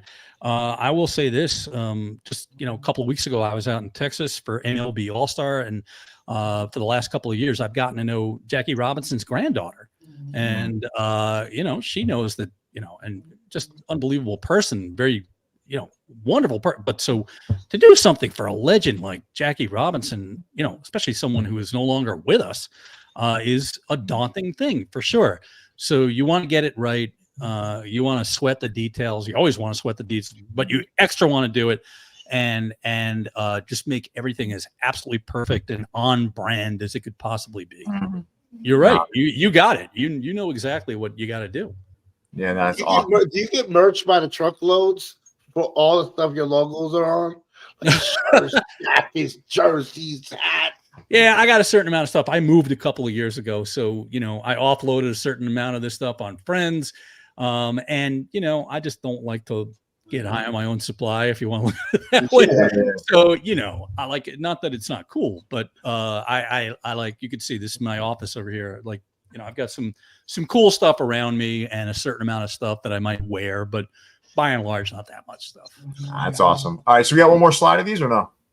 Yeah. Is it how many more? Just so I know. Two more. All right, let's go. Big three. Right. Big three. The original 8 Big Three teams, 2017. So, like I said earlier, I've got I collaborate with Ice Cube. It's been the most immersive, creative collaboration of my life. Which is going to sound funny, but I'll tell you a very quick little anecdote about Cube, and that is the fact that before he hit big as a very young man with NWA, he had to have a fallback plan, and he went to college for what I believe was 1 semester, and he went to study architectural drafting. So Cube studies architecture, and when you combine that and you think about the fact that this man has been traveling to arenas and stadiums for his entire adult life, he's got a very elevated sense of aesthetics. He knows what's going to look good in a stadium or an arena. His sense of color is very educated, well-founded, and he's just a good guy. And when we are in the middle of stuff, which right now we are like this week in the middle of stuff, we got emails, texts flying back and forth, and it is like, you got to dodge flak with it. So it's been a very cool collaboration now. All right, so guys, let's do this really quick on this one, right? Our one favorite logo here, because I've already got I'm going to go first. Trilogy. Oh, they're like the champions. They're like that Trilogy. That's an amazing looking logo. The dripping eyeball. Like, what is Trilogy? It's kind of like a B movie, a horror movie, right? Fucking awesome, man. Yeah, and when that thing gets animated, the eye blinks and the little drips drip. It's very, very cool looking. Fucking badass. I'm going with Killer Threes. Okay, Mexi. Three's Company. Oh, you like that? You like that show too? Yeah. It's about right. Like, yeah, that was Allen Iverson's team in year 1. He was number 3. Badass, man. So yeah. Leon, your favorite? Ghost Ballers reminds me of White Chocolate. Isn't that interesting that we all have different favorites out of this? Yeah, and these are really interesting too because they're not associated with cities, so you really don't have anything to lean into. Yeah, you have to kind of go if you're designing a logo for Seattle, you're going to put a Space Needle in there or palm trees for Miami or something. Not the case here. Todd, this is priceless shit. Everybody in the chat, right? Just write in your favorite logo here. Which one's your favorite of these of these logos here. Just write in the chat, guys, your favorite logo out of all of these. And Todd, man, just fantastic work here, man. It's fucking amazing. Thank you. Next slide, right? Yeah, let's go to the next. Yeah, okay, the tickets. Yeah. Ooh, look I at miss this. paper tickets. I'm like, it's great to have a QR code on your phone and not have to go through all the bullshit. But the art of the ticket, even in its most modest form, is lost. And maybe I'm showing my age here, but these were really cool. Real quick, these were for the Chicago White Sox season tickets. There were 81 different designs, one for each home game. And they all told the story of the White Sox history. And the White Sox, I don't know how you guys feel, but might have the most cool, colorful visual history of any MLB teams. Think about the logos and the colors. 100%. Yeah. No doubt. And people don't even realize some of the colors that they incorporated over the years, like the powder blue. Like some people don't even realize that. It's like it's amazing. But these things are, dude. All right, so let's each give our favorite, because I got my eyes went directly towards bottom right to the left there. That White Sox with the blue and red. That one's drew me right away. I'm going with the Dick Allen. All right, that's a good choice too. That one's colorful. How about you, Mexi? Yeah, that color of that Dick Allen really just catches your eyes. That had to be a difficult project, man. You had to do 82 of these, 81 of these. It was a beast. It was a beast because it was also a box that contained all these things. It's a very beautiful box. It was a lot of work, a lot of research. I had a very good partner with the White Sox and their marketing guy, and they really just kept the line moving with it. But it was like running this sprint on a marathon course, right? So like 26 miles, balls to the wall, all out. But it was really cool because it was an exploration in illustration, like original illustration, typography, using some photography that they provided, thinking about, I'm designing something that needs to look like 1901. Mm-hmm. It's like time travel as a designer. Dude, it's fucking crazy. Can I see, are all of them on your website? Are all of them on your website, Todd? Not all of them. I have a select, probably like 16 or 20 on there, something like that. Do they pay top dollar, like for mint condition of these tickets and stuff? Like, it's a good question. There is, just like there's a hat community. There's a ticket community. There's a community for everything. And these things are I think people like them, but I just have no idea because I don't. No, I'm sure you get these things. I'm sure PSA has a grading for these. Yeah, you can get them graded. Yeah, these things are crazy, man. This might be, Todd, I don't want to take away from all the great shit you've done, right? But from what I've heard so far, this project to me is probably my favorite thing I saw all night, because to get 81 unique and really consistent with the brand and the organization, that's a fucking tough thing to do, man. I couldn't imagine undertaking something like that. Yeah, no, and it was, again, like I said before, a bear of a project, but a really interesting one because I'm not from Chicago. So again, you got to get under the hood. What is meaningful to a Chicago White Sox fan? And one of the details I thought was kind of cool too, which I'm patting myself on the back a little bit. But if you see underneath the main piece of art, you see the logo that corresponds to the era that player played in. Yeah. So the Carl Fisk in the upper left-hand corner, it's got that great, the beach blanket socks. So, it's got a lot of meaningful, loving details that I think were appreciated by people. So that's cool. I appreciate it. Fucking great stuff. All right. So guys, listen, everyone in the chat, let's make sure we're hitting that like button. And I want everyone in the chat, please participate in this. We're gonna take this, right, Leon, and we'll copy and paste the comments and send them all to Todd when it's done. I think. What did you appreciate most about our time with Todd tonight? This was an hour and 15 minutes well spent. I mean, this is one of my favorite episodes we've had in a year plus. I mean, this has been amazing. I want everyone in the chat to just write what was most impactful, what was most important to them in this time that we spent with Todd, because this was amazing stuff. Absolutely amazing. Thanks again, Snap, for reaching out to Todd. One more time. Todd, thank you so much for joining us with this, and we appreciate it. And now everyone in the chat, you're going to write that stuff in there. Leon, we'll copy and paste that and put in one nice big document to send over to Todd. Please. To kind of show our appreciation. Todd, this community that we have at Views from the Vault is just absolutely amazing. It almost stays drama-free at this point. We're kind of in our own little bubble. Yeah. And we've got thousands of people that tune in and just really enjoy the positivity of it now and kind of have evolved with us as an organization. So I want to thank you so much, Todd. Now, we got to get into the meat of the show. One second, Todd. 1 second, Snap. So we're going to get into the show, right? I'm going to take a 2-minute break, a bio break, and make sure Lola is not chewing anything downstairs. And then what we're going to do is we're going to go in a little bit more rapid fire today, but I want a lot of participation from folks in the chat.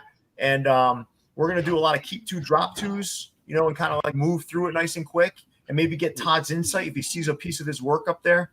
That would be fantastic. Are you guys ready to get started here? Yes. I want to say one more thing. Todd, did you feel like I struck gold when you got the Indiana Fever WNBA logo and here comes Caitlin Clark coming to the Indiana Fever? You know what this is? It's like buying a shirt 25 years ago that you were kind of like, okay, you got this shirt and you never threw it away. You kept it in the back of the closet. You took it out after 25 years and it looked like $1 million on you. But that has nothing to do with me. That has everything to do with her. So, yeah, it was kind of just like unbelievable because it's such a blast from the past. And obviously the interest in her and her greatness elevates it. And then, that happens. But this is a really epic example of that. How much do you know about the fucking White Sox now? You must know everything about that. Terrible right now, Pierre. But I know more about the White Sox than probably any guy in Philadelphia. Let's put it that way. Yeah, you know more. Listen, man, I can only imagine when you left this, you must have been brimming with information that you never had before about the Chicago. Well, I had I can name names. I can assign numbers to those names. I can all the things. Absolutely. Leon, I forgot to ask you too. Sorry, man, I didn't mean to cut you out of this, but what is your favorite of this? I look at the Carlton Fisks. This reminds me a lot, like this kind of art, just the different things. Reminds me of those Topps 2020 cards we used to collect here. Remember when the baseball cards and the rookie cards? I'm kind of mad at one of these would look great on a baseball card, wouldn't it? Mm-hmm. Yeah, I mean the proportions are definitely, and it's interesting too, guys, because they took this art and they applied it to like a whole bunch of stuff. So some of these are graphics, large scale graphics in the team store, in the ballpark. They put it on like souvenir cups, right? Like if you went to a game, they put it on, they still did a printed yearbook. I'm not sure if they still do. This a couple of years ago. They did t-shirts. That Dick Allen graphic is a t-shirt, for instance. So they really like it. They wrung it dry. They made it into a bunch of different stuff. Todd, I'm not gonna call it that, Todd, but I'm gonna do a specific pack of caps with my favorite side patches you've done. That's what I'm gonna do. I love it. And Pierre, I left one thing for the last for Todd, which was iconic because he just revamped a whole franchise's front logo. We're gonna go to the next slide. The Angels. Boom, right there. Yeah, the Angels were, let's think about what they looked like in the very early 2000s, late 90s. And really, that was a time when sports graphics, if you think about it, they really got busy. Like a lot of colors, a lot of outlines. And it was really a reaction to the fact that Adobe Illustrator and digital software was still new. So it's like we had this toy box and we threw the kitchen sink into everything. So the Angels was all about the Angels, I did this in 2001, came out in 2002. They win the World Series. You're very welcome. But it was all about kind of getting back to basics, simplifying, and just getting back to the core of what that team looked like. So, yeah. Pierre, what if right after in Anaheim and he sees his logo on the stadium? Like he's walking at the stadium and here you see the Angels A on the stadium, bro. Yeah. Yeah. And that's the challenge of sports design, right? Because things need to get really tiny, like an avatar on social, and they need to be the size of a stadium or larger in some cases. So it's that scalability. it really presents, I think, it's what sets sports design apart from anything else. Was this a logo after the Disney A? Is that what this was? Right after the Disney A, right? That's correct. Yep. Thank God. Thank God. All right. So, so I'm not going to move on now. Oh, the Mo Vaughn era? Yeah, that's what it was. The Disney A.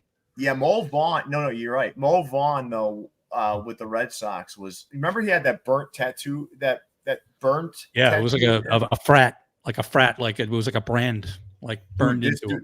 That dude was amazing. He was from Norwalk, Connecticut. So yeah, right around my neck of the woods. And a very good guy. Todd, again, thank you so much. I'm going to take a 2-minute. Are you guys going to get started here? Yeah. And Todd, if you need to break away at all for a couple minutes, feel free. We don't want to like hold you hostage if you have to break away for a minute or two. No problem with that. You guys ready to get started with the regular show? No, I paid the money. He's with us until tomorrow morning. You bought me for this. For this guy. I'm going to use him. Even the legendary Todd, the Todd father, needs to take a leak. Snap. No matter how much. All right. Yeah. So, all right, you guys ready to get started here?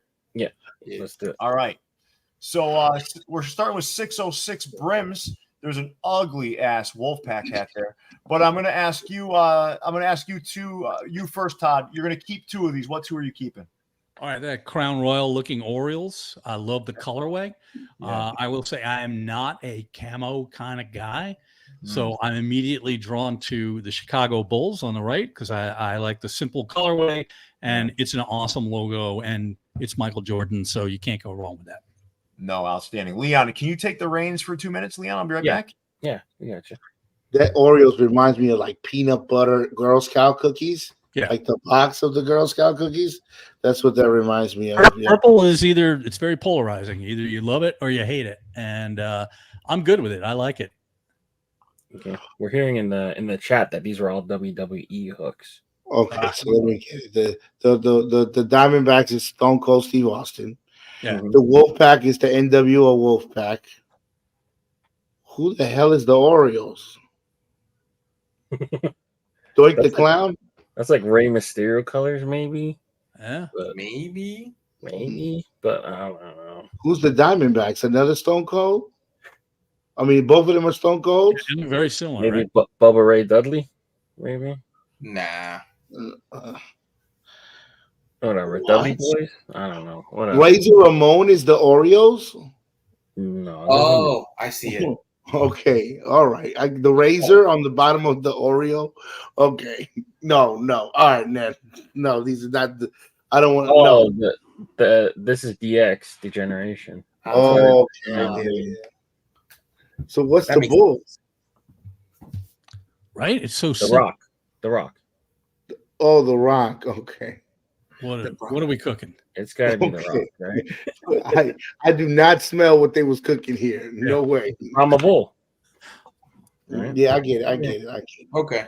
All right. You guys ready to move along? Yeah. All right, 8-1. Shop had these 2 hats drop. You've got some, I don't know which Mexican beer it's hooked to. Does anyone remember? Tito's Vodka. Okay. Tito's Vodka on the left. And a Houston Astros with Orbit on the side. Yeah. You like those mascot logos, Todd? I think some work better than others. I absolutely, again, here I'm in Philly. So like the Phillies BP cap this year with the Fanatic on it is awesome. I love it. It's fun, but not every mascot is created equal. There are some that are better than others. The Philly Fanatic is by far number 1. That's the king of the mascots. I mean, absolutely. You can't. He'd kick Wally's ass too. No question. I'm going with the coked out tiger. That tiger, man. I love that thing. Yeah. Yeah, but that's not the actual mascot. Right. Oh. Right. But it's an awesome logo, very underused. The swinging kitty, we used to call it too. You can't use it anymore, Todd. I don't know. You might see that come back is all I'm saying. Just better. Might not have heard that from me here, but one of the things, it's not in the style guide because it was never worn on a uniform.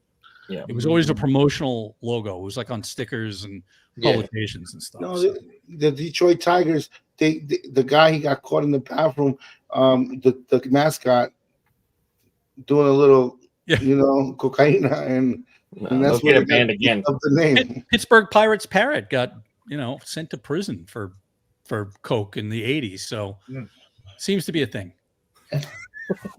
All right, so let's move on to the next slide, guys. Burdeen's out in Chicago had these caps drop. Do a keep two with you, Mexi. Which two are you keeping? Fuck. I will keep that Jackie Robinson side patch in a 5/8 and a 1/2. Yep, those are my two. Okay, you have to pick another one. I do not. Do I have to pick another one?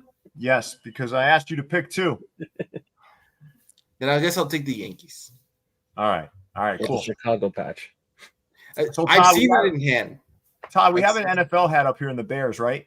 I had a question here. Have you done a lot of work with the NFL? Not a ton. I've done some, but not in a long time.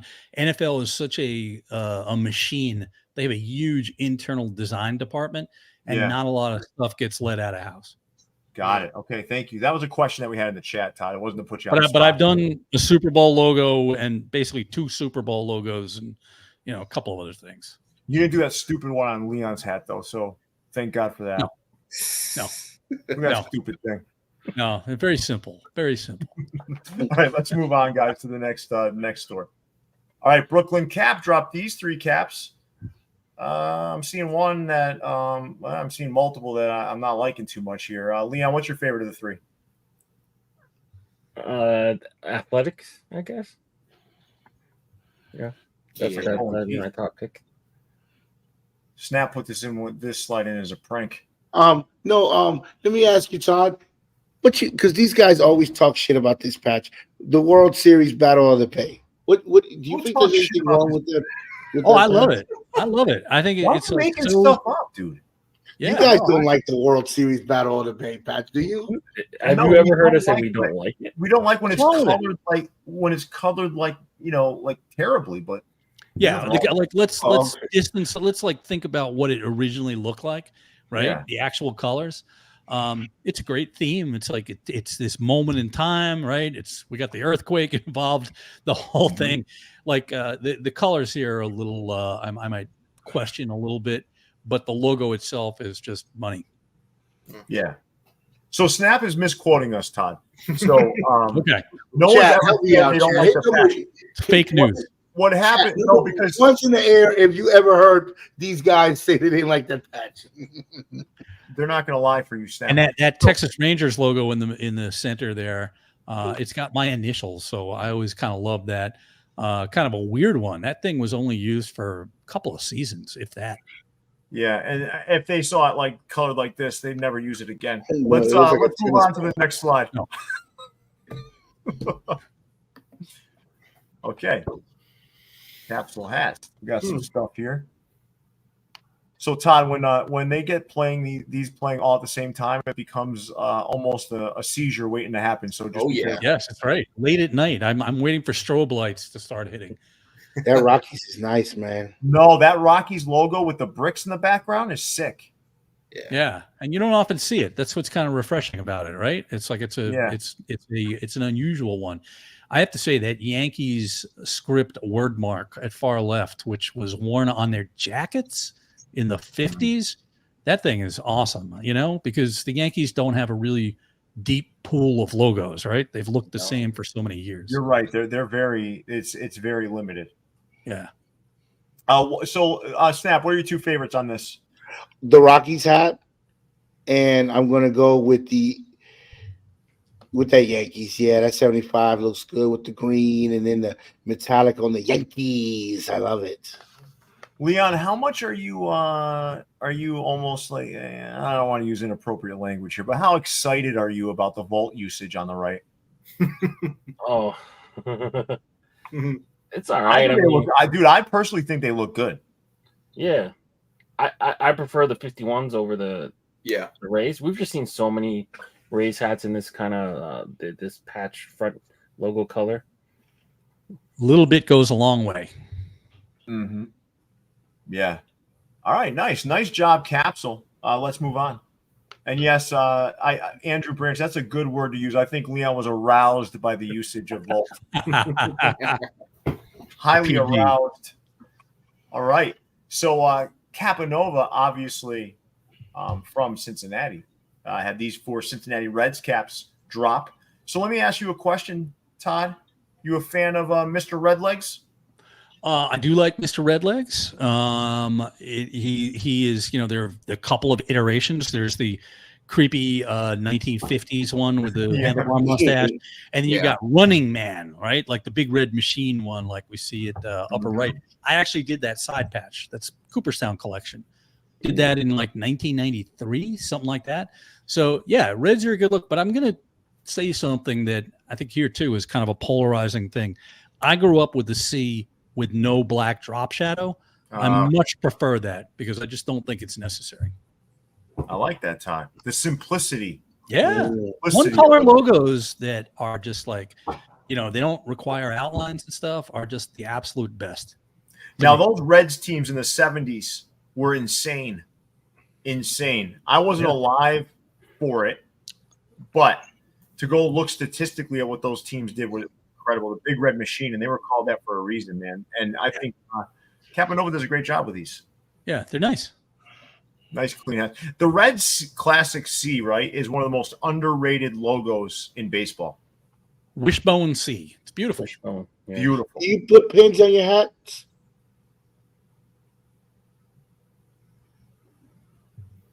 No. Todd? Oh, I'm sorry? Do you put pins on your hats? Sometimes. Yeah. Like, it him. depends on the hat, and it depends on what the pin is going to match up with it. So, 50-50. I got a couple like here in front of me, actually. Nice. Yeah. All right, let's move on to the next slide, guys. Cap USA Harlem with some extra Bangladesh hats here. Well, there goes a Todd logo. Yeah. I actually listen, man. The sneaker world is in a little bit of chaos right now. But these two on the left, that Braves hat, to me, I love that thing. I mean, it's a classic mark again, like the scripts and some of these, not all of them, just look great in this horizontal across the panels, right? Yeah. The Braves with the tomahawk on right, we're kind of familiar with that. It's just like seems a little too much. It's the same thing as that Yankee script that we just looked at a little while ago. So it's got this 30th anniversary in Atlanta logo, which is kind of like, you don't see that all the time. They wore it on their uniforms. It's solid for sure. And a lot of red, white, and blue. USA, Olympics. Let's put Todd on the hot seat right quick. The 30th or the stadium patch on the Braves? That is their 30th anniversary in Atlanta. So this is 1995. They started playing in 96. They won the World Series in 1995. So it gets even more elevated by the fact that they're a winning team. Is that middle hat? Does that have a satin brim on it? Looks it. Yes, the Nationals has a satin brim. Welcome to the world of satin brims, Cap USA Harlem. So Todd, you like the 30th over the stadium patch, right? Right? Is that what you're saying? I like both of them, but I like the idea of the 30th, but I like my execution on the stadium patch a little bit. No, that's not mine. The one on the right you're talking about? Yeah, I do. It's a little, it's this like moment in time thing. It just seems kind of special and authentic. And let's face it, from above, Atlanta Stadium, looked like about a lot of other stadiums. Yeah. There's a lot of guys, I'm not going to mention names because they might say that I'm putting words in their mouth. They say that those are parking lot side patches. They look like parking lots. Yeah. I mean, like, again, it's a big concrete donut. There's nothing too sexy about that. Not a lot to get aroused about. Yeah. So basically, Snap, fuck you, because that's exactly my thoughts. So, like, you're trying to get me caught in some sort of trap, right? But then indirectly, Todd is almost completely agreeing with everything I fucking said. I'm abetting without even knowing. I'm just checking. I'm just checking. No, listen, man. dude. I understand why consumers like that patch, right? But I want you to think back to when Todd explained the 50th anniversary of Houston. If you're going to tell me that this stadium patch, right, this aerial view of a parking lot is as inventive and creative and powerful as that 50th anniversary Houston Astros side patch, I mean, if you're going to tell me that, you need to have your head checked. Let's move on to the next slide. Okay. Leon, you want to take us through these?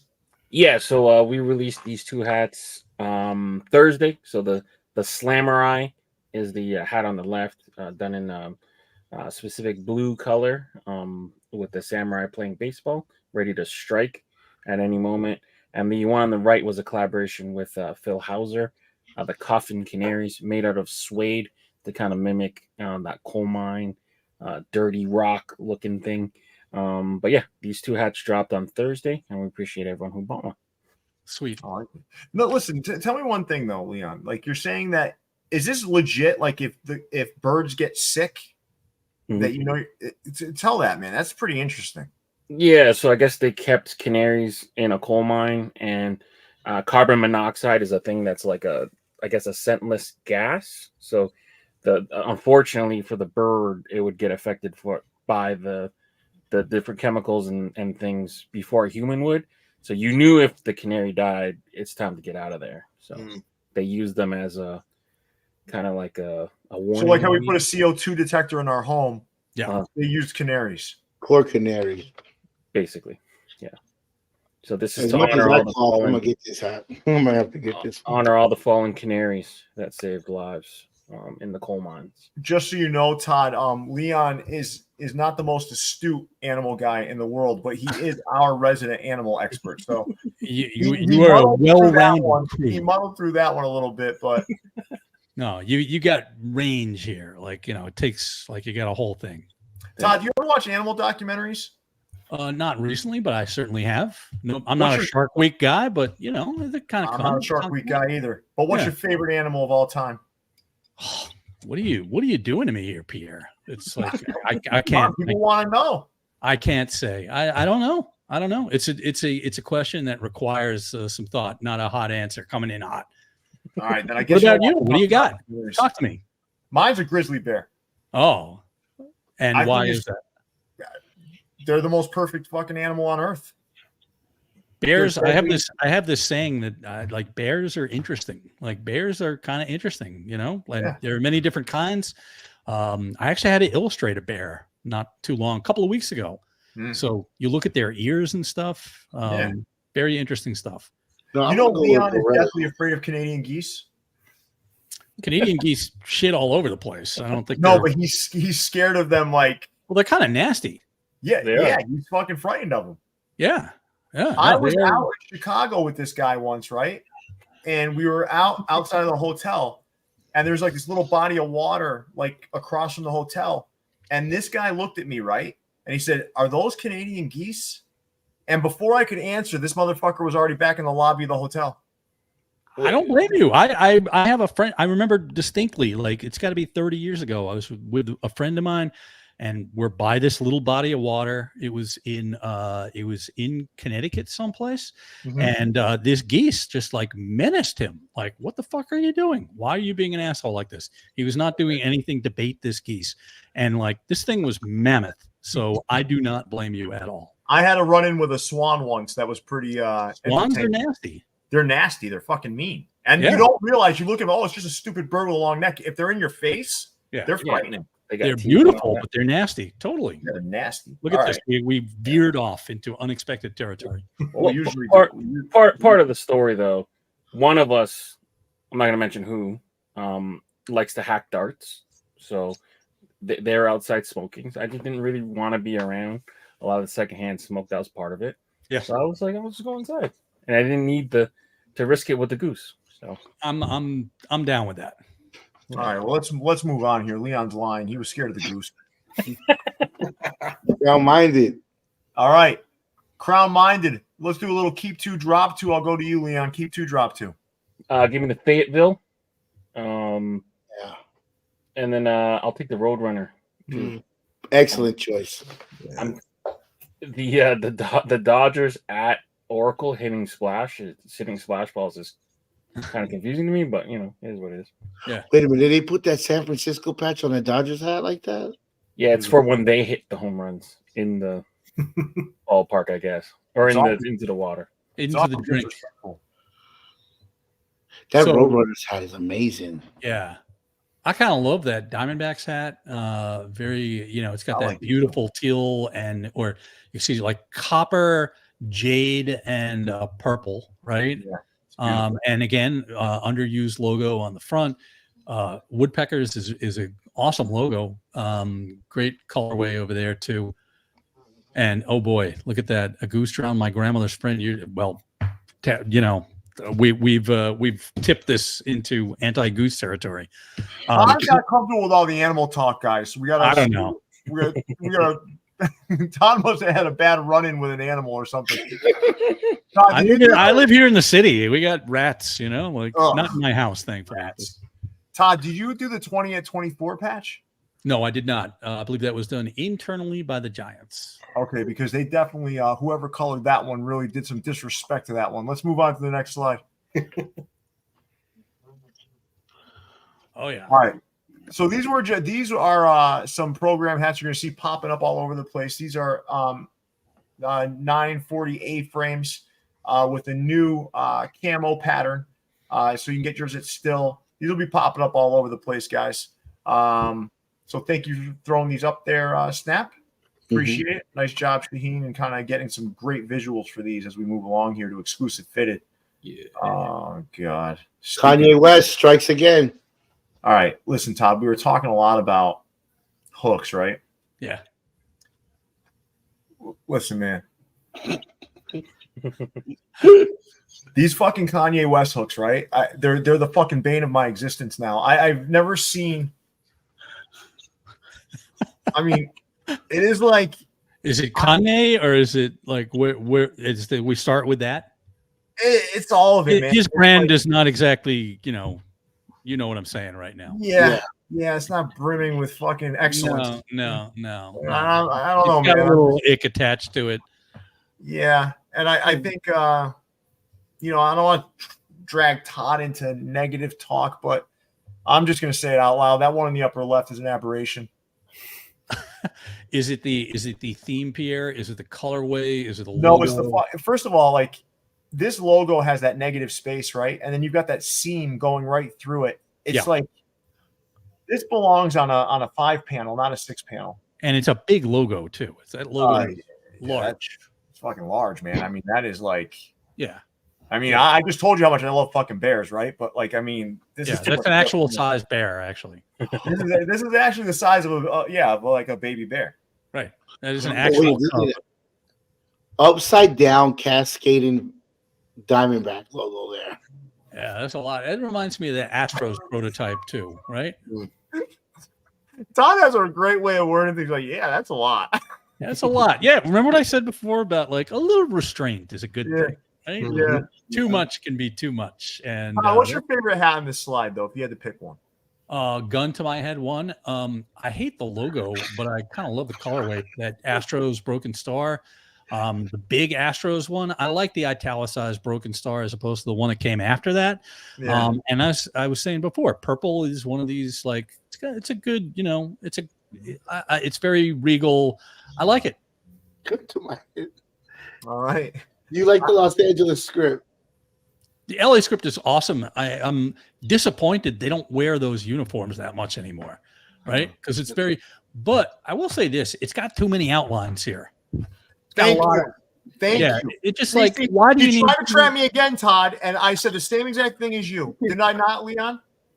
Great minds, good case. Like this motherfucker is trying to catch me. You're trying to catch me, you fuck, and you keep losing. Stop doing that. Too many outlines. I wanted to hear. You know what it's like? It's like watching Todd. You ever watch those little things where they put like a mouse in a maze and he gets electrically shocked every time it goes down the wrong way and it goes the other way? This motherfucker's been shocked 20 times tonight, right? And he continues to try. I swear to you, Todd, everything that you've said, right? Every single thing that you've said, he's trying to catch me, right? And everything that he's trying to catch You're corroborating what I said. I'm not trying to do that. I don't mean No, to. you don't want to show. I don't play favorites, you know. No, but stop it. No, right is right. Right is right. You're the expert here. All right. No. It's like we are all entitled to our personal opinions. Right, and it's all subjective. But you're trying to do shit, and you're gonna lose, buddy. It's fun. It's entertainment. I love this logo. Right? If it would be so much better with, and it is better with no outline. Yeah, you could either do no or maybe one, depending upon what the color is. 100%. But all of a sudden, like those holes in the middle of the O and all that shit, it gets closed in and it becomes all blobby and like, less. The same word I used, blobby. I don't, and especially with puff embroidery too. We all know that you can get very like it just ill-defined shapes. Totally. 100%. All right, cool. Let's move on to the next store. All right, more exclusive fitted. Just the last. Do you have any context around these? Like, no, I don't know anything about these hats. Yeah, I don't know why. It's a community alert. I don't know who this guy is though. But that's a Met. That's the New York Baseball Giants logo? Yeah. Mm-hmm. Could be either Giants or Mets. Right, could be either. Right? Yeah. Well, it's Polo Grounds as a side patch, so I could be assume the Giants. Yeah. Right. All right, cool. Right.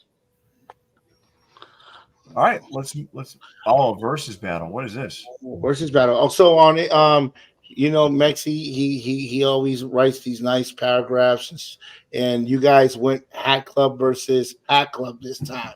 Yeah. Lavenders and pink lemonades.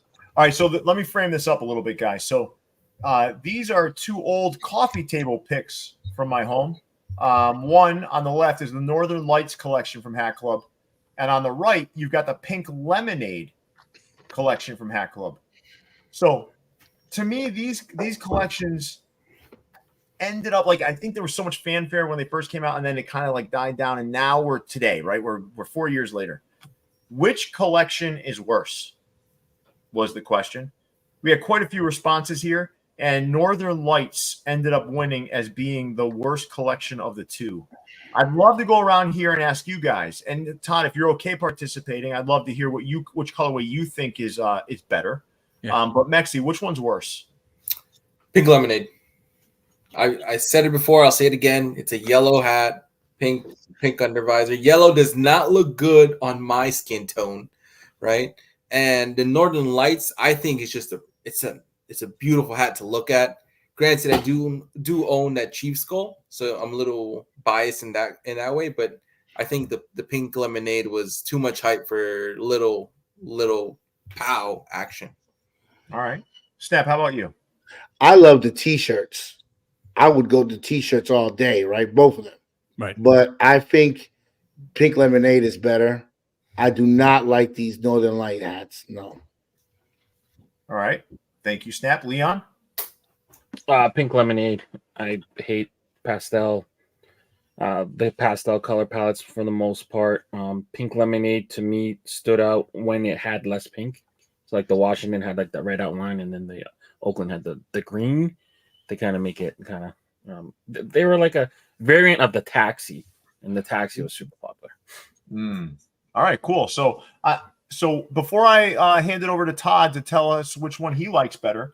In the chat, everybody, 1 if you prefer Northern Lights, 2 if you prefer pink lemonade. 1 for Northern Lights, 2 for pink lemonade. A little blast from the past here. 1 for Northern Lights, 2 for pink lemonade. And Todd, which one do you like better? I'm going to have to go with pink lemonade. I do totally agree. Yellow is it doesn't work particularly well on me necessarily, but I applaud the boldness of it as compared to the Northern Lights kind of washed out sunset or whatever it's trying to be. Yeah, I think that's a good way of putting it, whatever it's trying to be, because I don't think it really matched up to the name. Yeah, that's my opinion, right? Northern Light doesn't make much sense, but yeah, the colors just the Aurora Borealis, right? Like, yeah, it's a hard thing to envision because very few of us have probably experienced it firsthand. Yeah, exactly. All right, cool. So let's move on, guys. Thank you, Snap, for including that into the discussion today. And we got the Clink Room. Leon, are you ready to take us through these? Yeah. So we have these 6 hats going up for pre-order. They will close for pre-order September 8th and estimated delivery of February 2025. Today we'll start off at the top left-hand corner. Jason V brings us the Hair Devils, kind of a play on words between a rabbit, a hare, and a daredevil. So we got the Hair Devils. That one's really awesome. Desert Sunset by Ryan Simmons animation. He is, of course, bringing us an Arizona-looking kind of a sunset there. Drop the Hammer, good friend of the show, Ink Park. Got the hammerhead adorned with the sailor tattoos and the sailor kind of hat there. Just Pause.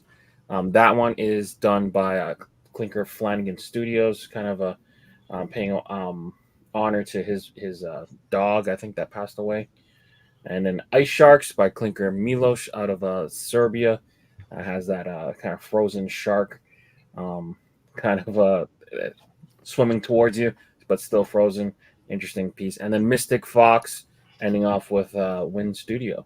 So I don't know if you guys have seen like those foxes when they jump at things that are in the snow, but I think that's kind of what he was looking to kind of capture with the wispiness in the background. But yeah, so those are our 6 hats that are up for pre-order this week from the Clink Room.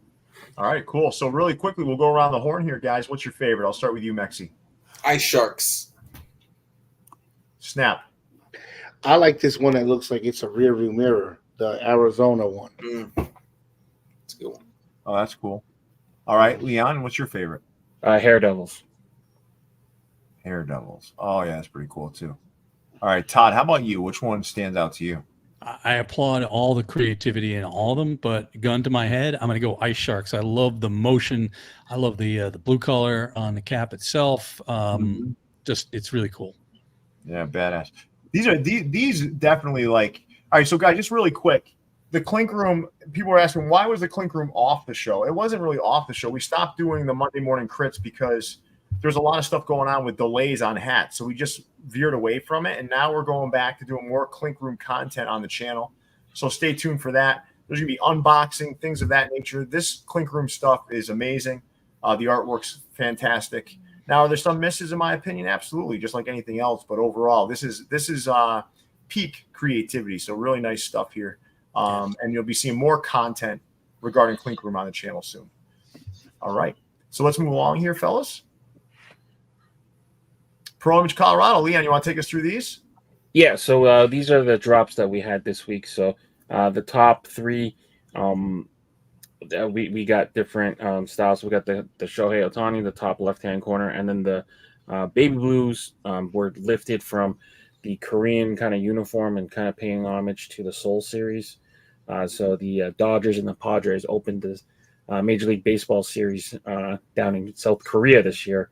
So we kind of paid homage with that. So the Dodgers being the far right, and then the Padres being the middle one there. And then the Medicine Hat Blue Jays, we released those on Minor League Monday. Just a really cool logo. Strongbird tees, what we're typically used to seeing this time for representing Medicine Hat. We put the 30th anniversary Blue Jay logo on the side.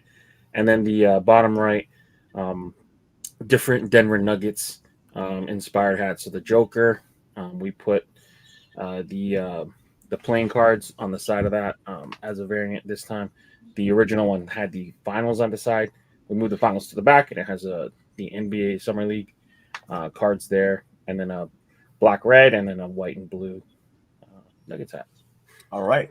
Thank you, Leon. Nice job with these. And Todd, we have Hezi, one of our regular guests on the show, and he's been a member of the Vault Club for many years, and he likes to tell people about that.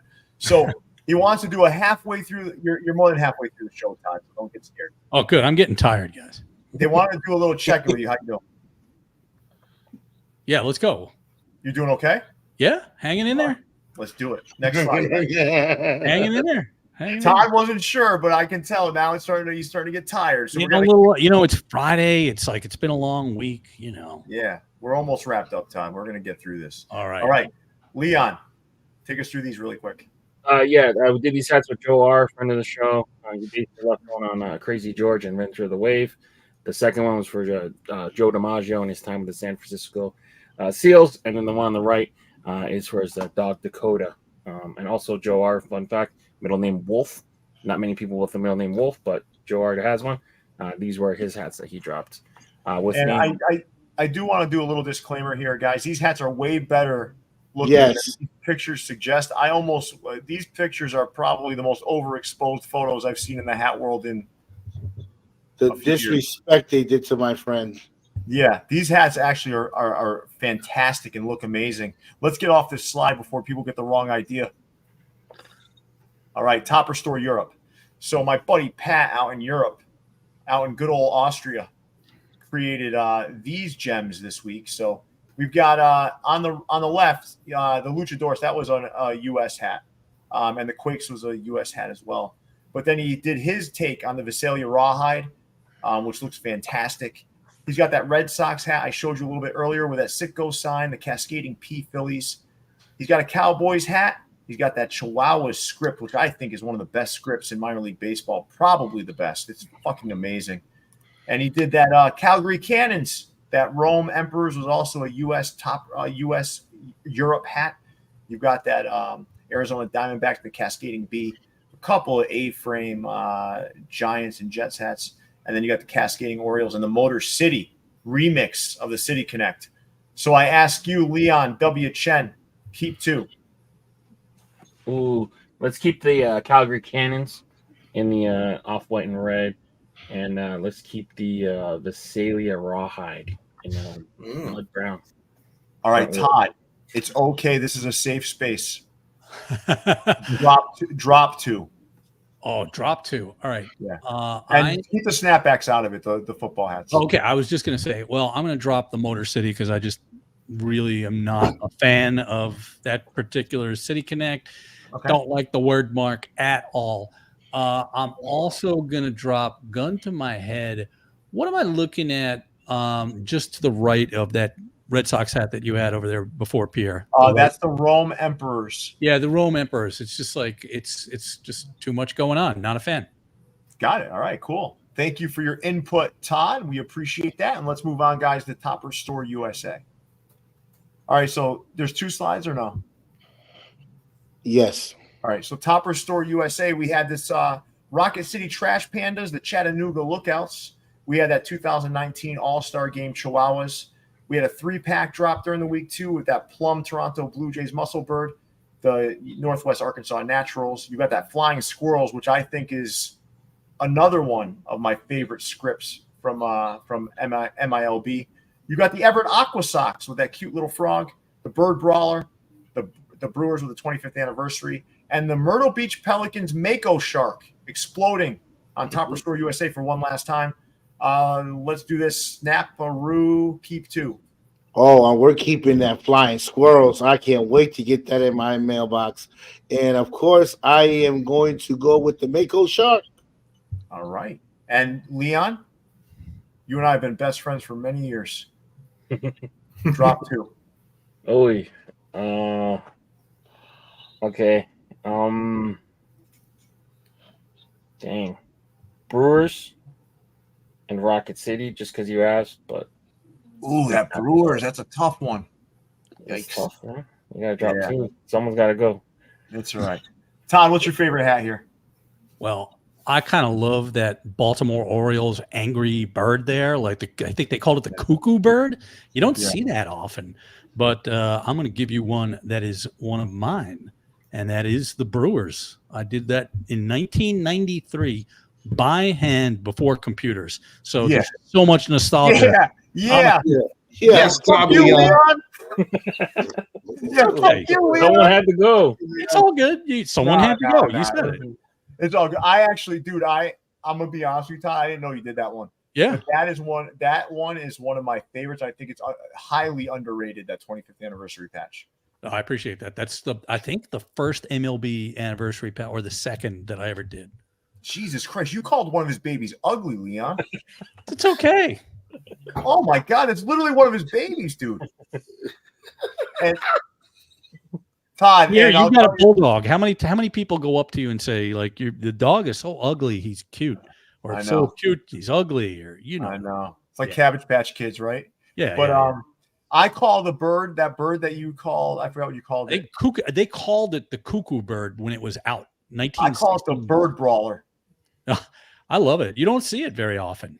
Well, yeah, the logo is pretty hot right now. All right, let's move on to the next slide at Topper Store USA, guys, where we drop the Clearwater Threshers. Not every Threshers hat needs a shark on it. Twin City Twins, our remix of the New York Mets City Connect.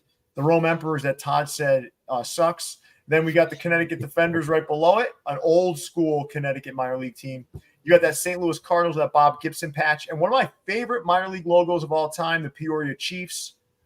And to the right, the hat that dropped today that's selling really well, guys. Thank you for your support. The distressed denim Fresno Grizzlies. All right. Mexi, we're going to move along here, but keep two. City Connect Mets and that Rome Emperors. Oh, the one that Todd doesn't like. So when I was in Brooklyn last time, the Cyclones played the Rome Emperors. So yeah. All right. So Leon, you've been my best friend for many years. Mhm. Drop two. The Clearwater Threshers because it has no shark, and then the Connecticut Defenders. I thought he was gonna say the Twins. No, I love that Twins hat. Okay, be careful because Todd done a billion Twins hats. That's why Leon played it safe this time. He said, I wasn't even thinking about that. No, the Twins hat.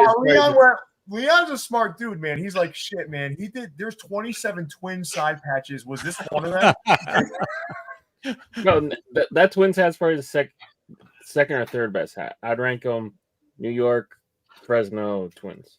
Leon, can I be frank with you? The Clearwater one that you picked as one that you dropped, right? That one was the second fastest sellout on this slide. Shows how much I know. But I just had to pick an obscure reason to drop it. So, dude, the Clearwater Threshers, that C is really cool. Yeah, that's a cool logo.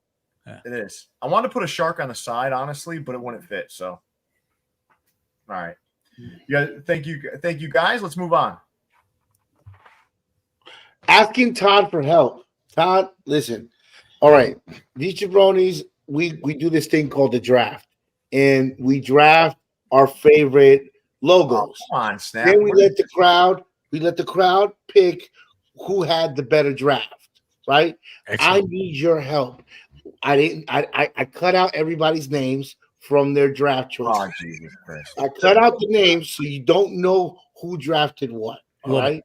I want you to look at this draft and tell us who had the best draft. Okay. I'm like analyzing the draft board with the ESPN. Not the best pick. Not the best pick. Not the best pick. Todd, just to be clear, Todd, I did not endorse this activity.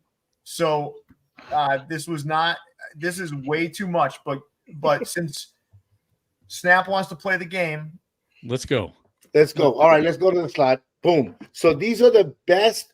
We drafted all-star game logos for the past 32 years. Okay. And so each one of these squares represents one of us. Please tell us from orders from the best to worst who you got. Okay, so best is upper right-hand corner, starting with KC All-Star Game. That's my number one pick. Number two pick would be the one directly next to it, upper left-hand corner. That's my number two. Number three, I'm going to go with the one that's underneath that, which is number 3 of 4. And then my least favorite is quadrant number 4. Yeah, it's got, as with everything, you got a couple of strong ones, you got a couple of weak ones within each, but that's where I'm going. Okay, gotcha. Why did you pick number 1 as your favorite? So I look at these logos and I got a couple of they're easy on the eye for them. Like as a group, I love this year's All-Star Game logo. I thought it was really cool. It just feels good. There's a lot of good density. The 99 above it is solid. Every one of them is solid, like in different ways, but they're just great. And I look at them and I see where these games were, and I designed the 2016, but I'm not saying that because of that. And then when I get to the least favorite, as an example, there were a couple of years where specifically 2017, which is in the upper left, right, with the Marlins, and that Cleveland All-Star game in 2019, where it's a light background, it's a see-through background. I'm a big believer in having like a retaining shape around it. So if I'm squinting at these things, they just don't have kind of presence. So each of those quadrants loses, gets debited, dinged, basically, to me because of that. What's interesting is he picked in order of how it was drafted. Interesting. Oh, he did. Oh, really? Well, yeah, almost right. So which was your second pick, Todd? So second pick is the upper left, starting with Pittsburgh. And again, that's a nice, you got a good variety in there. Miami might be a little bit of a clunker for me, but the San Francisco one at lower right is just a beauty, right? I love the Rangers one from 95 with the big star. It's really like, and that Pittsburgh one at upper left is just, love the colors, love the shape of it, love the piece of the city attached to it.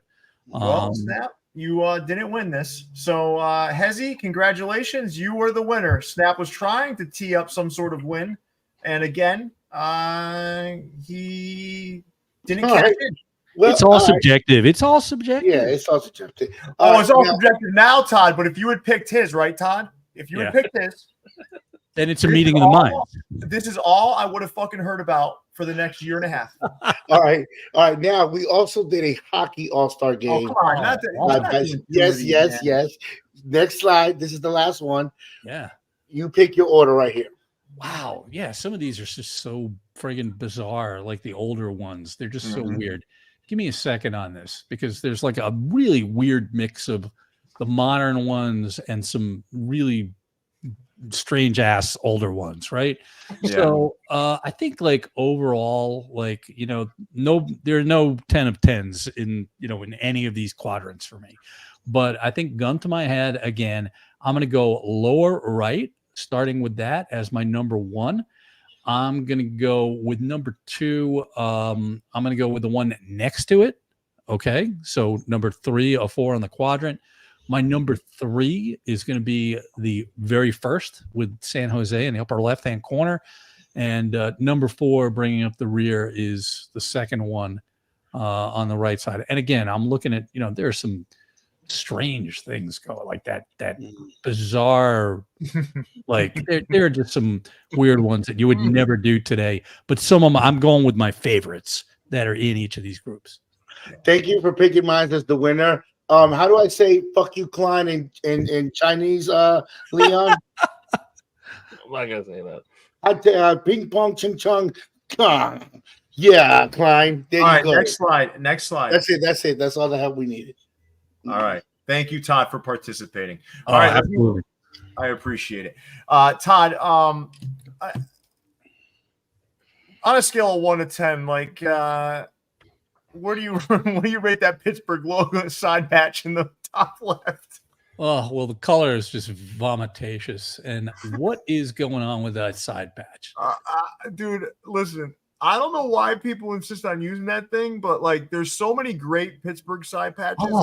Like they've got a great like inventory of really cool art, old, new, like just badass stuff. And it's a really great city. So you got city things in there, but that side patch is just, it's weird. I know. Very strange. I know. All right. So listen, Leon, keep 2 here, buddy.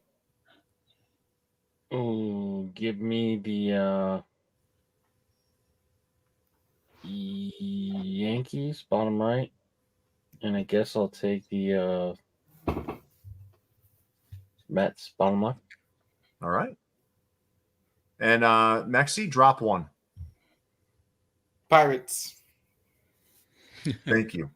Yep.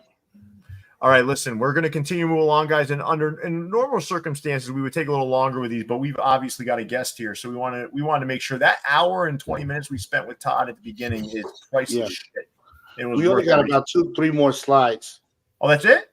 Yeah, Hot Club. I didn't OD. I said I'm going to put 1 slide of Hot Club, and you take it or leave it. You know what I'm saying? All right, Todd. We're going to play a game with you, Todd. Guess which one I dislike here. Oh, which one you dislike? Wow, this is an interesting one. It's a standout dislike. I think is it the is it the Twins one on the bottom center there? Nope. No. Is it the Rangers on far right? Nope. You haven't been I'm with me open long too. enough. What do you? Watch this, Todd. Snap. Yeah. Which one don't I like? You don't like that Diamondbacks on the top left. Oh my God, Leon. Which one don't I like? The Pirates. Come on. Thank you, Jesus Christ. You wait. Okay, I know because you don't like those two logos, but that Diamondbacks is colored horribly. It is, but that Pirates is probably worse. It's a strange got colorway. It's got that gold dazzle, right? With orange. Yeah, gold visor and button looks like. Yeah, the gold dazzle visor. Bold move, Hack. I kind of like that the Kansas City at lower left. That's a beautiful script. Oh word. yeah. Mm-hmm. You know what? And I think that one probably has one outline, right? Well, that could be it too. I mean, like the letter forms are beautiful, but the simplicity of it is really just sharp, and it's a good looking side patch too. Dude, that side patch is sick with the crown. It's so good. 2012 All-Star game. It's beautiful. Yeah. Leon, is there an outline on that Kansas City? No, it doesn't look like it at least. They might have made it There tonal. is. It's subtle. Yeah, they might have made it tonal. It looks like none, but I could be wrong. I like that word mark. All right, let's move on to the next slide, guys. Oh, there's the last slide. All right, Todd, we're gonna make you go out with a bang here, buddy. You're gonna keep 2 and you're gonna drop 2. Okay, so I am going to keep the Colt 40, the Houston Colt 45s. Just right. I said it a long time ago. That's such a great. It's like a good conversation piece, almost what it is, right? You like the bigger one or the smaller one, Todd? I like the smaller one. Yeah. If it was up to me, if I ruled the world, Pierre, I would go for the much smaller one. It's way too big, but I think that the substance of what that is and what it represents kind of like outweighs, right? For me at least. And what do you want me to keep 2 or keep 2, drop 2, or keep 1, drop 2? Keep 2, drop 2. Okay. So let's see. I'm gonna be insane and keep that Twins in the lower left-hand corner. It's an oddball colorway, but I like the logos, and there's some nice balance to it. Like the color is, you got to be in the right mood for that kind of thing. We smoked out your mind. Yeah, I mean, listen, just fucking go crazy sometimes. Or just be Leon. Leon again, Todd, is highly aroused. Number 1 because of the colorway, but number 2 because you selected it. So I gotta say, like, I have a pair of like optical orange, like bright orange Chuck Taylor 70s, right? And like I wear them all the time. Sometimes a little you put a little on, you take a little off, wear that with a simple t-shirt and you're good. So I'm gonna drop the Diamondbacks upper right hand corner just because like the whole thing of the upside down familiar marks, it's kind of a little overdone to me. So I'm gonna say goodbye to that. And I'm gonna, as much as I love the San Francisco word mark in center, the parking lot depiction of the stadium gives it a big turd in the punch bowl. Todd is like he's like the brother I never had. Look at this. I'm like your big brother here, Pierre. Like, I want to let you know that's a 49ers fucking Joe Montana's very disappointed. Well, I like the colorway. I didn't say anything about the colorway. I think it's brilliant, but the side patch it loses points for the generic nature of the side. I liked Todd before this. Now I love the guy. This is like he's like my big brother. Brother from another mother. I found him. I only had a younger sister. Now I've got a big brother. We were working somewhere in Connecticut near each other somewhere. I don't know. Man. That's it. I love it. All right, that's the last slide, right? Yeah. Yes. All right. Oh no! Damn it! Okay, I'm my bad. This is the last slide. You thought. I forgot that. I was gonna end with Todd, right? But like, how many more outlines did that block S need? Honestly. Yeah, and that S is not their best logo. Let's just put it that way. Yeah, I agree there. Yeah, no. I agree there. Very generic. Very generic, but not a bad way to end the show. Let's take this down. All right. Listen, this is going to go down as one of the greatest episodes in VFTV history. 100%. And it really opened my eyes too to get more guests on here again and get that going again, because this was a fantastic episode. And Todd, no one is going to be able to hold a candle to what you just did. Okay. Thank you. Listen, no. I want to be for an hour and 20 minutes, right? We had an amazing conversation. And I just think shooting the shit, like, you know, Yeah. like you guys are awesome. I just love the dialogue. I love your passion. Some of you might have better taste than others, but again, that's subjective. So nobody gives shit with that. But yeah, we all know what you're saying behind the scene. You're saying like Leon and Snap have terrible taste. No, I I get love it. those guys. No, so this was just so much fun. It's just like a great way to wind up the night, wind up the week. I appreciate you so much, and thank you for asking me aboard. Yeah, and Todd, I want to thank you, man, for listen. You're one of those guys, right? That like people don't realize what you've contributed until they have a moment like this to look at it, right? Like I'm not saying in gen. I know a lot of people know who you are, but I'm saying like there's so many people that are watching tonight that didn't know who you are or what you've done or what you've contributed. And I think my most important moment today wasn't when you kind of echoed some of my thoughts, because that meant a lot to me. Thank you, Todd. But, well, I'm going to say one thing, Pierre. I'm always sometimes compare myself to the Winston Wolfe character in Pulp Fiction. Remember the Wolf, Mr. Wolf? I do where remember. he just, you know, and his whole thing is like he takes care of business, and you might not even know that he was ever there, but he takes care of business, and he wears a good looking tuxedo, and he you know, comes in, comes out, and that's it. So let's have one good ending to this though, right? Let's go through our favorite moment from tonight, okay? And I'll end, but I'll start with you, Mexi. What was your favorite moment? Or most eye-opening moment, whatever it was, the thing that stuck with you the most? Oh, the story of I guess it's a personal point, right? Your story about your few visits to South Korea this year, and just kind of like how you really get to invest yourself into the culture in order to be able to produce something as big as that project. I thought that was like really cool, and I can only imagine, you know, what's that going to look like when it's time. Yeah, what an amazing opportunity. Thank you. Yeah, just, you know, the world's a big place, and to be able to experience that culture through baseball was just awesome. And trying to build a new culture in terms of people wearing hats. Yeah, totally, absolutely. I mean, I think there's a market waiting to be had, and just to like spread the word, I am going to give a shout out real quick to a guy who probably watches this, guy named Hoon Han. Oh yeah, I love him, man. So he and I got together in Seoul. We got together and we walked through a mall, and we had some coffee and talked hats. So, you know, what a rare opportunity. So that's one of the great things about this community. You're bringing together people from all over the world that, you know, to actually meet somebody like that in person on the other side of the world, unbelievable. And he's also a huge baseball guy. Yeah, huge baseball, like a Giants guy, right? Like, and he does the broadcast too. Terrific guy. So, yeah. Snap, your favorite moment? Just Todd answering our questions of behind the scenes of his creating the logos, what he does, and everything.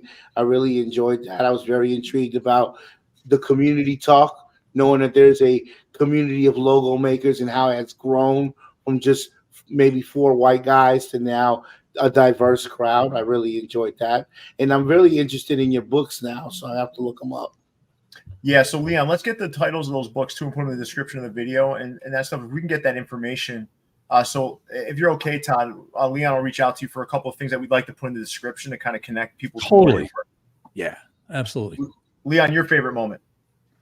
Just learning about you and learning about your process. Didn't know you're a Red Sox fan, so I don't know if I look at you any differently. No, I'm just joking. But yeah, just getting to know you on a personal level. Big fan of your work, always, forever. Just, you know, following you from Supreme to All-Star logos to Super Bowl logos. I get to nerd out. This is awesome.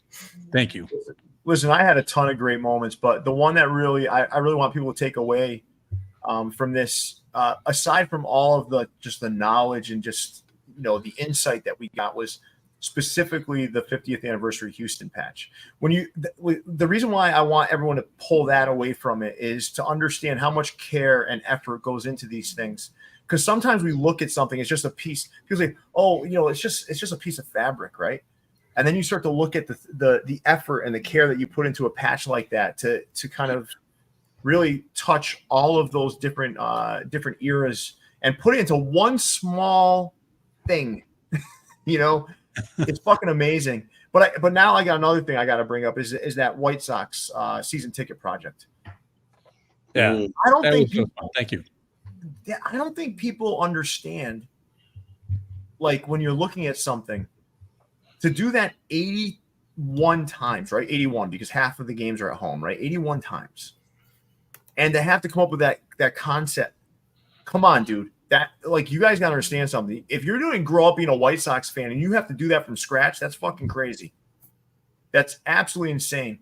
So for me, those two things kind of encapsulate you and your importance and the great things that you've done, in my opinion. I there's the two things I saw today. It's insane. Thank you. And listen, I will say, if you are a designer, and we've got all kinds of creative people who are on with us tonight, I know that we understand the fact that everything should be designed. You can over design some things. We talked about that, but like, these tickets are utilitarian things. They serve a purpose. They're not meant to be fashion or anything like that. They get you in and get you out. So I appreciate working with people who care about that attentiveness to detail and want to work with somebody who is going to go that extra mile to have something just look beautiful, because it should. So that's great. I appreciate that. And thank you, Todd, again. We don't want to keep you any longer. I want to thank all the viewers today. Just outstanding participation, engagement. We love it. I hope you took some great things away from this show. And make sure in the comments of the video, you guys go and thank Todd for his time. That would be a great outpouring of sort of support. And thank you, Todd, for your time. And I want to thank you, Todd. You did an amazing job answering all the questions and really allowing us a peek behind the curtain, so to speak. And I want to thank Mexi, Snap, and Leon for being on again tonight. You guys did fantastic as well. I love the interaction. I love the banter. This was a highly positive, fantastic show. And I'm telling you, this one is going to stay near the top of my list, or at the top of my list, for the greatest shows we've ever done. It's just amazing stuff. So thank you so much, Todd, again. Thank you to Snap, Leon, and Mexi. I appreciate you guys. And with that, Leon, big fella, take us away. Yeah, make sure you guys have dropped a like on the video. Make sure you guys are subscribed to the channel. We checked the stats today. Only 61% of our views come from non-subscribed people. So make sure you guys are subscribed to the channel. For Jose, Snap, Leon, Pierre, and Todd, we're out of here. See you, everybody. Peace.